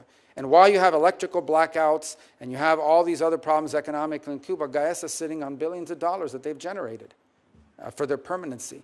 In 2017, the Trump administration sanctioned Gaesa. Unfortunately, the Biden administration lifted some of those sanctions and restrictions a couple of years ago, which increased the amount of money they're able to generate through things like manipulating remittances and the like. And then yesterday, the Biden administration announced they were rescinding all of the sanctions on Gaesa, which basically the sanctions were this.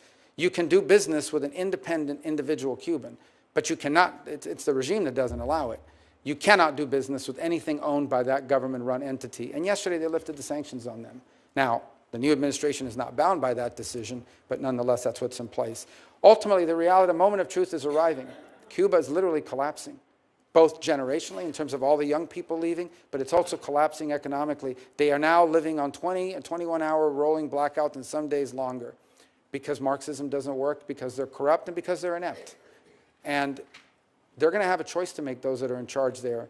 Do they open up to the world? Do they allow the individual Cuban to have control over their economic and political destiny, even though it threatens the security and stability of the regime? Or do they triple down and just say, we'd rather be the owners and controllers of a fourth world country that's falling apart and has lost 10% of its population in the last 2 years? And that's a dynamic that they're facing right now. I hope that they will choose the path of empowering the individual Cuban so that the individual Cuban has the ability to do what virtually the peoples of virtually every other country in the hemisphere have been able to do at least once in the last 60 years, and some more than once, and that is elect their leaders, vote for their leaders. You think about what happened here today. The Cuban people have no idea what it's like to have an authority figure or someone in charge and power, like I am as a U.S. Senator, sitting here having to answer questions from his colleagues, and also having to have people in the back screaming and protesting against you. You can't do that to a Cuban official. You can't question their decisions. The Cuban people have never been able to participate in a political process for almost 70 years now. And they're entitled to that as much as the people of Colombia and Argentina and Paraguay and Peru and virtually every other country in the region has enjoyed. So let's assume you have this job, you're confirmed, you have the job for 4 years. What would your definition of success be? With regards to generally? Your job. The alignment of our foreign policy to our national interest has been defined the security, prosperity of the American people. And that's, and by the way, I would define that as success for the country. What I would define as success for the State Department is not just that alignment, but making the State Department highly relevant again. Sadly, and I think I've shared this with you in some of our meetings with many of my colleagues, what has happened over the last 20 years under multiple administrations is the influence of the State Department has declined at the expense of other agencies and also at the expense of national security councils because it takes so long for the State Department to take action. And so increasingly you stop getting invited to the meetings and they stop putting you in charge of things because it takes too long to get a result. So we want the State Department to be relevant again, and it should be, because the State Department has a plethora of talented people who are subject matter experts and who have skills in diplomacy, and it's not being fully utilized because increasingly on issue after issue, we've seen the State Department marginalized because of internal inertia, because of the way the structure works. So we have to be able to we have to be at that table when decisions are being made, and the State Department has to be a source of creative ideas and effective implementation. So I would define making the State Department relevant again in the setting of our foreign policy as critical. And I think that's something that maybe is not as perceived by the general public as it is by those of us who watch it on a daily basis. Thank you. Thanks. Senator Rosen. Well, thank you, Chairman Risch, Ranking Member Shaheen, for holding this hearing and for welcoming me to the committee.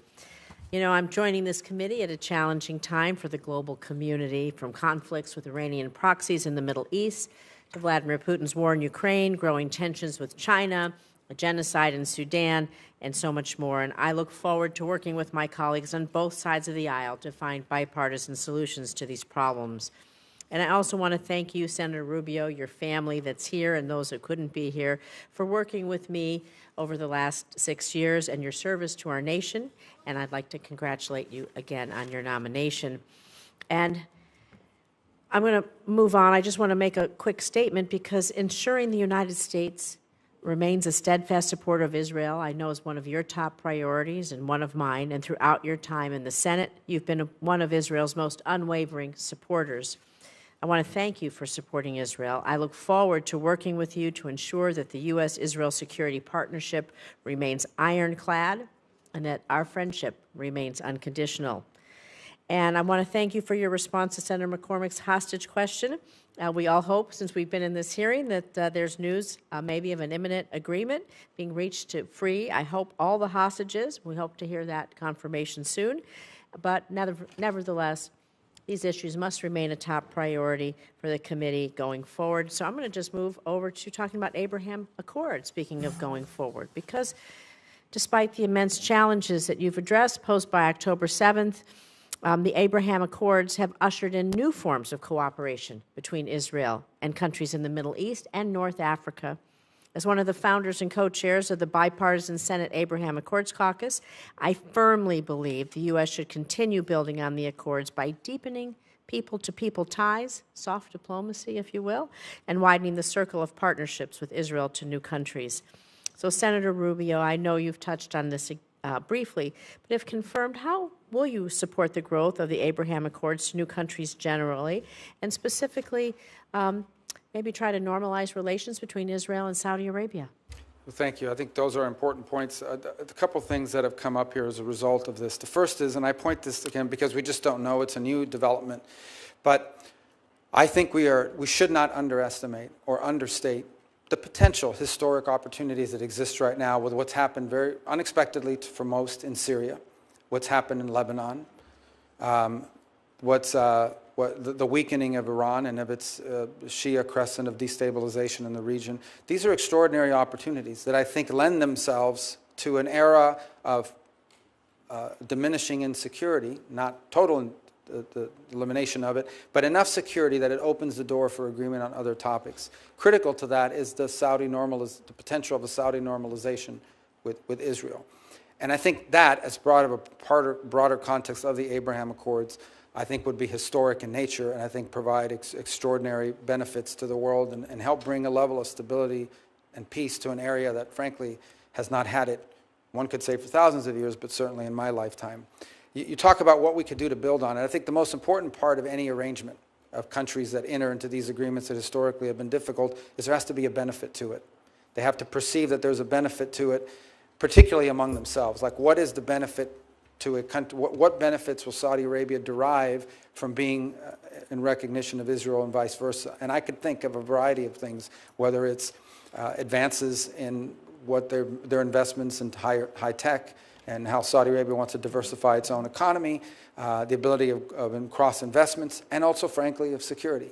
Because for the foreseeable future, I think most anticipate that there will be a mutual threat from Tehran. It may not be openly stated as a military alliance, but it's certainly a security, certainly one that I think they both have a mutual interest in, and which I think the U.S. could be a very strong partner in providing those assurances as well. So I do think there's a real opportunity to expand it, and it won't be without irritants. There's no doubt about it. There won't be without irritants. That we're still going to have some issues with UAE or Saudi Arabia, but we also have to be pragmatic enough to understand what an enormous achievement it would be if, in fact, not just you get a ceasefire, but you actually, that leads to the opening, the opportunity of a Saudi-Israeli partnership and joint recognition. What that would mean to the region is historic. And you've talked about potential opportunities going forward, and we talk about maybe not just with other countries, but how does the private sector get involved in creating building and sustaining the normalization in areas of water insecurity, power insecurity, healthcare, technology. We know that there are ways that we can do this. They have been doing it. How does the private sector feed into this? I think from an economic and development perspective, they're the linchpin of it. I think one of the things that could come about as a result of an agreement between the Saudis and the Israelis is that companies and institutions in both countries would now be open and able to invest in and or partner in the economies of each other. So the Israelis, as an example, have made extraordinary advances in agricultural production. Because of geographic constraints, they've had to be incredibly creative and nonetheless have been able to, and I think the Saudis would benefit from that greatly. Likewise, I think that we know, as a startup nation, that the technological capabilities and advances that the private sector has made in Israel, and that I think would be a great interest to the Saudis in partnership. In reverse is, I think, some of the energy resources that Saudi Arabia could provide, some of the financing for projects that they work together on. The linchpin of all of these is private sector engagement. But without the governmental imprimatur, or without the government creating the pathways for that to be possible, because of recognition, because of diplomatic relations, that's what opens, because those don't exist, that hasn't been able to happen. This would open the door for that, and I think be transformative. Thank you. I want to continue a little bit on this theme because, of course, a lot of this also has a nexus with combating anti-Semitism, and of course anti-Semitism domestically and abroad. I probably founded the Senate, the first ever Senate bipartisan task force to combating anti-Semitism. You and I have done a lot of work there. You're a member of the task force, and we work closely with the Special Envoy's office at the State Department. We know that global rates of anti-Semitism, they are skyrocketing. It's critical the White House ensures the Special Envoy and their office is sufficiently staffed, supported, and resourced. So I know we've talked about this in our meeting, and of course, like I said, we worked on this before. Can I have your commitment that you'll work with the White House to do two things? Quickly nominate a qualified candidate to be Special Envoy. Quickly and qualified, we really need to get somebody on board.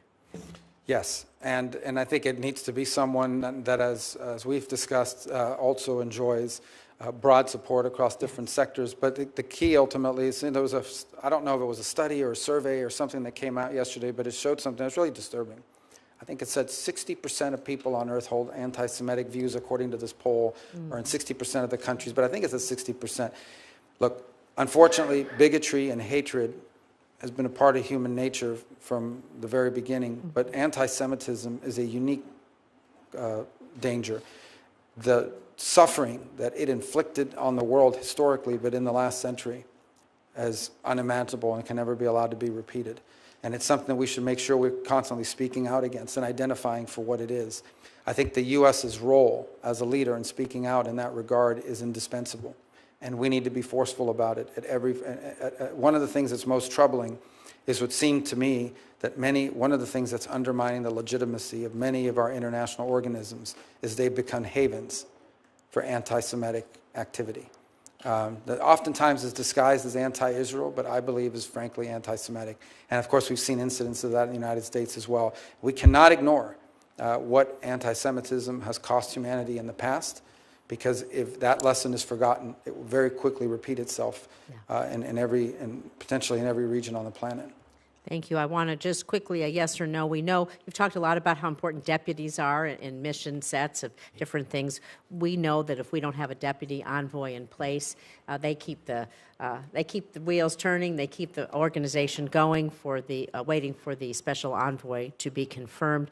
Do I have your commitment that we'll quickly put in a deputy envoy to make sure that the work can continue until? Yeah, we'll work to do that as soon as possible. Thank you. I wanted to, I only have 56 minutes. 56 minutes. I do not have 56 minutes. I have 56 seconds. That would be a little crazy. I know that the first Trump administration created the Women's Global Development Prosperity Initiative. It was the first whole-of-government initiative to promote women's economic empowerment, dedicated global resourcing for these activities. As Secretary, will you commit to continuing to expand on the WGDP initiative, and if so, in what ways? Yeah, and that was a high priority of Ivanka Trump, who's no longer going to be in government, but was at the time, and she worked on that very much. And I was a supporter of it then, and look forward to being a supporter of it now, if confirmed. Thank you. And we got that 56 minutes went awfully fast. There you go. I yield back, Mr. Time Chairman. flies. You yield back all 8 seconds? Yes. Senator Cornyn. Thank you, Mr. Chairman. I can barely see you down there. I know. I was there one time. They had to extend the dais so Senator Curtis and I could actually sit at the big boys and girls table. So, Senator Rubio, it's great to see you. I have complete confidence in your ability to lead the State Department. I think it's an inspired choice, and you couldn't be better prepared for that job. I do want to ask you a few questions, some of which I know Senator Cruz is here as well. He and I share a concern about Mexico. You've heard some concerns, particularly about the cartel activity, but I want to talk to you about water. In 1944, there was a water treaty between the United States and Mexico, and we have had chronic problems getting Mexico to cooperate and release the water that's been absolutely critical to the life and the livelihood of our agriculture community in the Rio Grande Valley and elsewhere. We've had I've talked to Secretary Blinken about this. We've written letters. We've done everything we know how to do, but I would just like to get your commitment to work with us to try to just simply get Mexico to live up to its requirements under the treaty, and if they won't do it voluntarily, to look for leverage and ways we can persuade them to do what they already have a legal obligation to do, which is to release water on a timely basis. Absolutely, and I think one of the reasons why we need to do that is twofold. The first is because it has real implications, not just for the state of Texas, but broadly for the United States. But the second is because I think this has become part of a pattern, and I would argue part of a pattern in a number of international arrangements, but in particular international arrangements with Mexico, in which you can strike any deal you want or sign any document you want, but if you're not willing to prioritize its enforcement, you are encouraging others to get away with the same thing, and at the same time, you're undermining the willingness of people to commit to enter into agreements in the future. And this has become we've seen it with USMCA, frankly. We've seen it with a variety of other commitments that have been made by partners in other parts of the world, and we're seeing it with this treaty. Where there is a treaty, they have obligations under it, and they don't seek to meet it. And it's part of the broader challenge that I alluded to in my opening statement, which is we've entered this era where we've entered into all these international arrangements, but oftentimes they've been weaponized against us, either through noncompliance or through a creative reinterpretation. And that extends to trade, all the way down to treaties such as this. Speaking of Mexico, I know that in different quarters we've had people suggest that the cartels be identified as a foreign terrorist organization. And as I've looked into that, it feels like the right thing to do because, of course, the cartels are wreaking havoc and misery and death and destruction, not only here in the United States, but also in Mexico. But I worry a little bit about some of the unintended consequences. For example, does that create some new category of asylum, perhaps, for people who claim that they are victims of cartel activity that otherwise wouldn't exist? What's your view about the designation? Well, and I think this question was asked earlier, so I'll tell you what I said. The first is that they most certainly are terroristic in their nature. They terrorize Mexicans, they terrorize on the U.S. side. They are involved in the trafficking of women and children, of labor, and both labor and sex trafficking, deadly fentanyl, and drugs writ large, as you can imagine. And I think, pose a grave danger in the process of trafficking people, trafficking terrorists into the United States. So they are terroristic in nature. What I said was that whether it's that designation or some new designation that we create, it is important that they be identified for what they are. I also pointed to something you just alluded to in your question, and that is they pose a grave risk to Mexican sovereignty as well. We have seen multiple journalists and politicians and candidates assassinated, murdered in Mexico by cartels because either they're not the cartel's chosen candidate or there are journalists that's spoken out against the cartels and you find yourself murdered.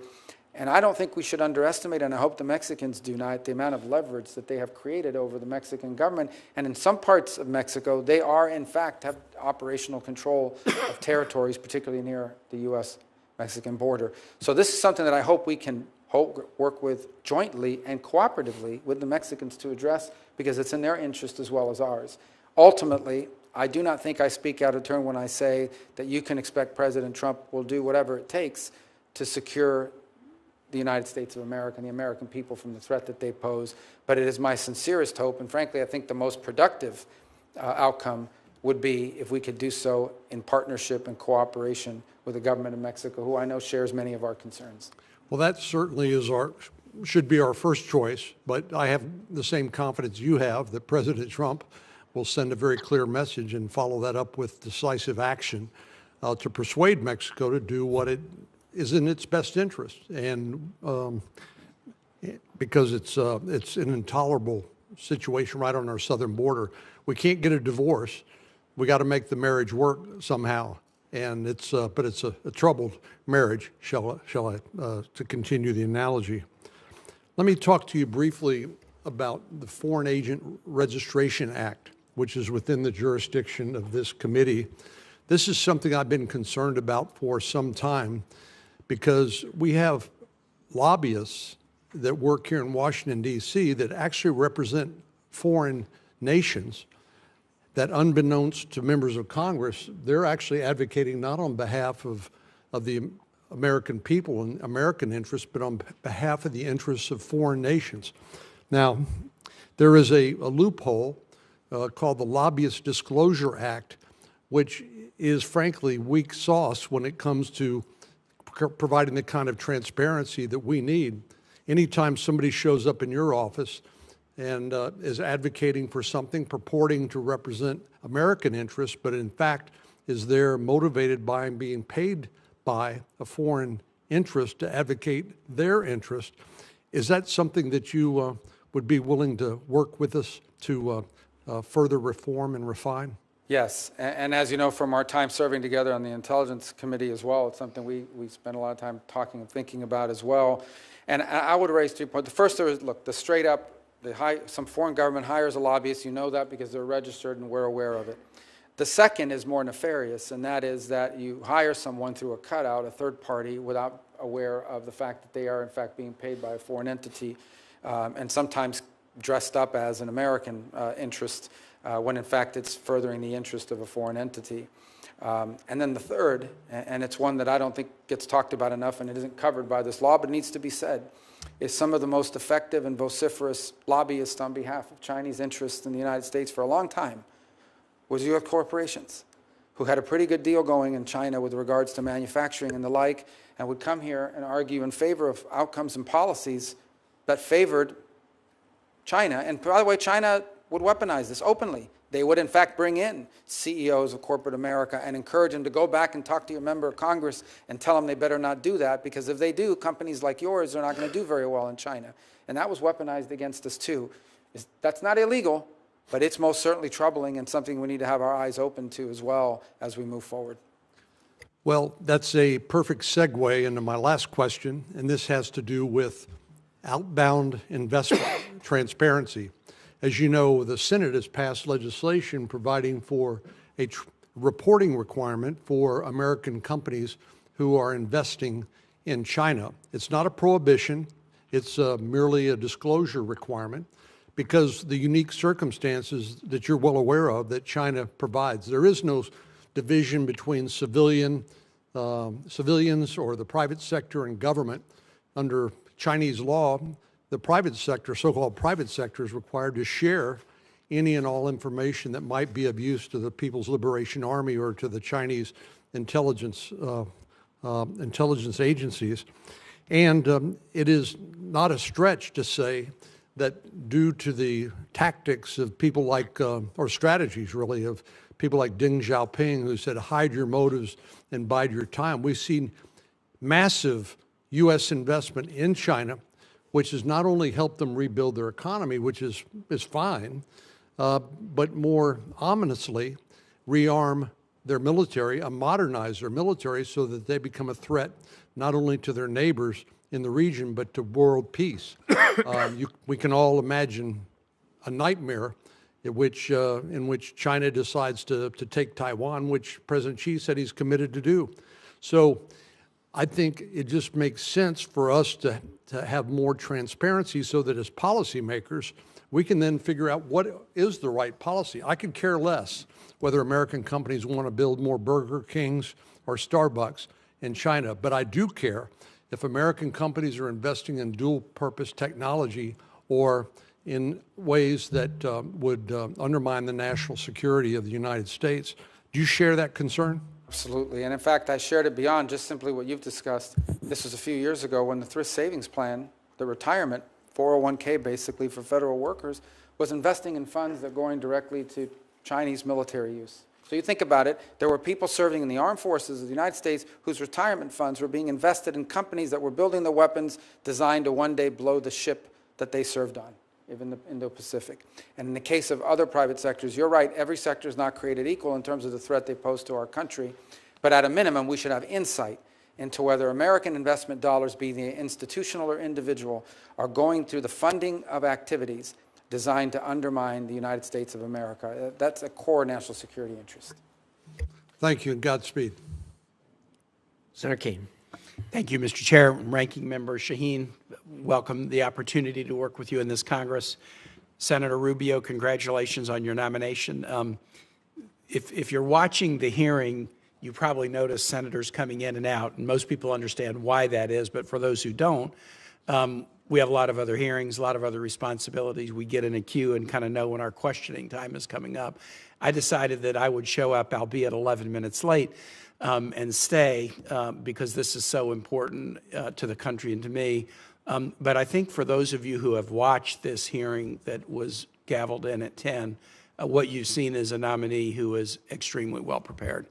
We're used to seeing nominees who know a lot about a couple of things, and sometimes who know very little about virtually everything. But I think you've seen a hearing with a nominee who agree or disagree with the points he's made. He's not talking out of a briefing book. He's not having a thumb through a binder to decide how to answer a particular question. I've always been struck in working with Senator Rubio on this committee since I came to the Senate in January of 2013 that he has a very well-developed sense of the world and a passion and interest in all corners of it. I was particularly happy that he was nominated for two reasons. One, we have worked together significantly on legislation touching many different areas over the years, and one was referred to by Senator Shaheen, legislation to send a clear message that NATO and the U.S. participation in NATO is not just simply an executive priority that could come and go depending upon the Article II Commander-in-Chief, but it was also something so important that Congress would say that the membership of the United States in NATO is something that Congress would want to weigh in on should there ever be a decision by an executive that we should back out of NATO. And I think sending that message from Congress has been a very important thing that has led to a NATO that is expanding. Finland and Sweden, where the polling would have been de minimis 10 years ago for joining NATO, are now in. And I think a strong message from Congress is part of that. Obviously, the fear of Russia is a huge part of it, but a strong message of congressional support is part of it. I'm particularly proud that the Virginia National Guard has now struck a deal under the State Partnership Program where we are partners with the military in Finland, a very capable military. And the first exercises of the Virginia Guard with the Finnish military will start next month. I'm very excited about that.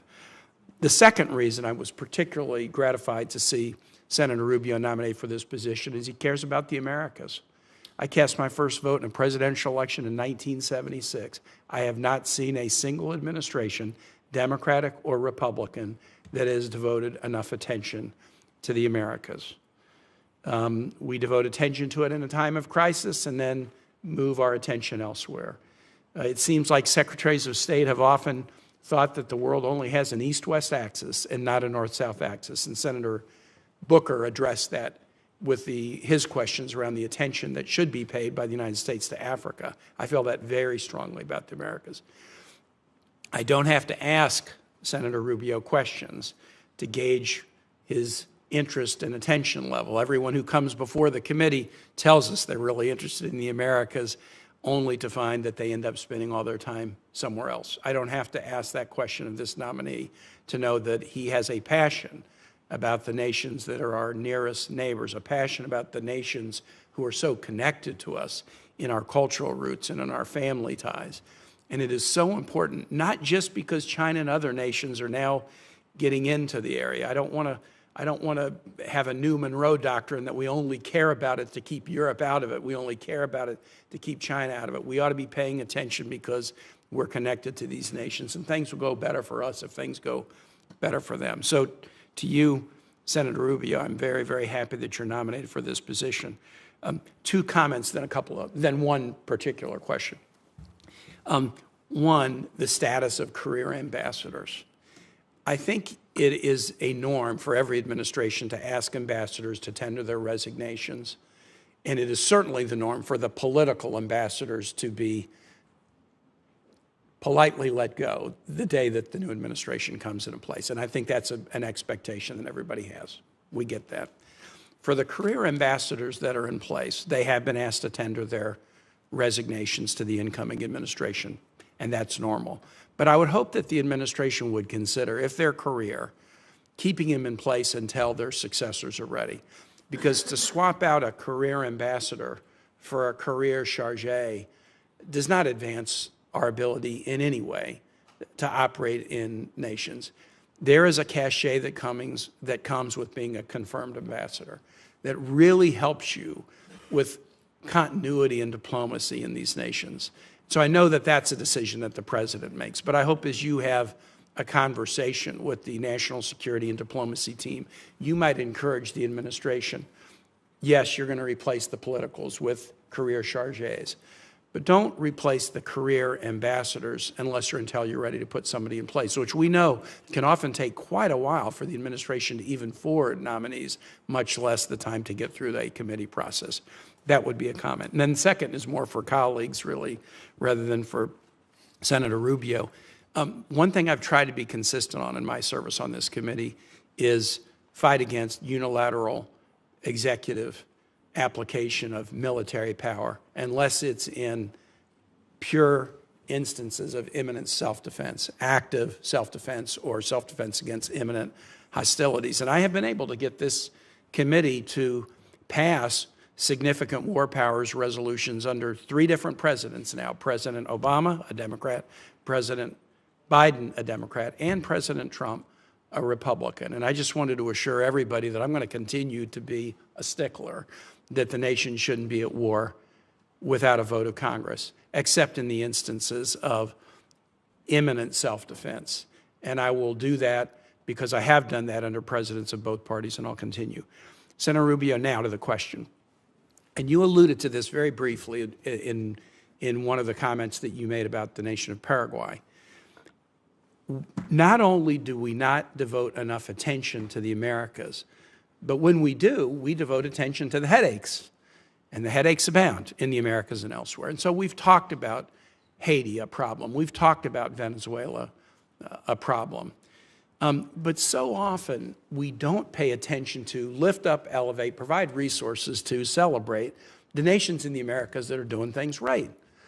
And so when I travel through the region, and I'm sure you've heard the same thing, I hear these nations that are doing things right. Why won't you pay attention to us? Ecuador threw out a pro-China government, put a pro-U.S. government. All they wanted was a trade deal. We want to be closer to the United States. We're the only nation on the Pacific coast of the Americas that doesn't have a trade deal with the United States. This administration, I've been critical about the Biden administration, didn't do anything to advance that cause. Talk to us about some of the nations in the Americas that you think are doing things right, and what we ought to do to help those nations, because we'll be much more likely to spread the right if there are other nations in the region that are doing better and better and better than if we're just trying to lecture people about how to improve. Well, just as a general matter, one of the things that's always struck me is that the region, and then maybe this is true in other parts of the world as well, but particularly in the region, it's almost better to be America's adversary or enemy than friend, because there's the impact of friendship or the benefits of friendship are not tangibly clear to a lot of them. And you know, I've seen that expressed time and again over multiple years. And it's easy to pay attention to a headache. You're going to sanction, you know, some country that's not acting in anti-American ways, but the people that are sort of doing it the right way or want to be cooperative, they're ignored, and the countries that are doing it the right way are ignored.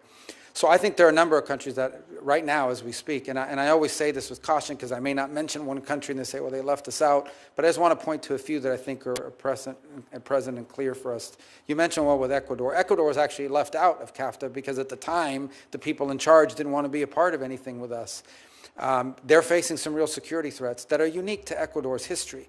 And they're facing these threats because you've got violence and gangs coming over from the Colombian border and then pushing up through Ecuador as a transit country, but they bring with it the turf fights and the gangs, and to the point where last year there was a real threat to the stability of the government, where they took over television stations and things of this, these armed elements did. And there's a lot we can do, and have done, but can do. Not a lot. We're not talking about a lot of money. We're not even talking about money in many cases, just equipment, to help them at least to restore some sense of stability. The other thing that Ecuador, these are just off topics, but I think they're all relevant. Ecuador faces a very significant challenge with illegal fishing off their coasts by Chinese fishing fleets who violate their territorial waters on an almost daily basis in massive quantities, and it's an ecological crisis as well on top of it. That's a country that can use our help tremendously. I think about the Dominican Republic. People don't talk about the Dominican Republic enough, and they face a real challenge because of Haiti and the instability next door. They were also one of the countries that emerged from COVID the fastest, and not just because of the tourism return quicker there, and they've really been able to do some positive things. I think Argentina, I know people, some have not met the new president of Argentina. This is a serious, well-trained economist. I would not, if you sit down and talk to him for a few minutes, he has real clear ideas about economic development and is doing some really necessary things in terms of restructuring the direction of Argentine economics in a way that I think is very positive. Can I just say to every other nation out there that thinks you're a good guy, he was about to mention you, but my time has expired. But please focus on the good guys, and let's help them do better and better and better and be good examples in the region. Thank you. Thank you. Excellent point, Senator Keene. Excellent point. Senator Curtis, welcome to the committee. Thank you, Mr. Chairman, Ranking Member. It's great to be with you today. Great to be on this committee. Senator Rubio, for the last 7 years, from a distance of about 600 feet, that's what separates the House chamber and the Senate chamber, I've watched and admired your work from a distance. And on a few, but very fortunate times, I've had the chance to actually be wind at your back on some of your work supporting Taiwan and protecting Hong Kong dissidents as we work together on some legislation. Now, in a twist of events, I sit not far from where you once sat, and there's another symbolic 600 feet between us, between the State Department and the Senate. And I'm excited to work with you in your new role. And I would like to continue to be wind at your back on a lot of issues, and none more important to me than China. And if you remember really nothing else about our short interchange today, please know that that's very important to me, and I hope to work with you on what I do with the aggression of China, and in many ways, their global push for military and economic supremacy, I think, is a threat in many ways. China is imposing, it's what they call China One principle on the world, which is very different than you know from our China policy. Can you kind of describe how we can push back on that and how we need to make sure we're shaping that conversation. Yeah, and well, the first is to understand that the one China policy is, and the U.S. policy towards the issue of Taiwan has been consistent and reaffirmed by every administration since 1979, and it is the combination of the Taiwan Relations Act with the 6 assurances that make clear that the United States, we're not going to pressure Taiwan into any arrangement. We're not going to tell you when we're going to stop, or if ever. We make no commitment to not helping them in their national defense. We're not going to force any outcomes. And frankly, we are going to do everything, and we reject any effort to coerce, intimidate, and or forcibly drive Taiwan to do whatever China wants them to do. And that's been our position, and that will continue. That was the position under President Trump's first administration. I anticipate it will continue to be in the second administration. I think within that context, it's important for us to find every opportunity possible to allow Taiwan to engage in international forums where important issues are discussed, and they're not represented. Irrespective of what China claims about one China principle, they're not represented. And so the views there need to be made. They need to have an opportunity in these forums to be made clear. But I think stability is critically important. Here's the one thing I would point to here with regards to stability. If the Chinese are in fact serious about stabilizing U.S.-China relations and finding avenues of which we can be cooperative and avoid conflict, then they will not do anything rash or irrational when it comes to Taiwan or the Philippines for that matter. The actions they are taking now are deeply destabilizing. They are forcing us to take counteractions because we have commitments to the Philippines and we have commitments to Taiwan that we intend to keep.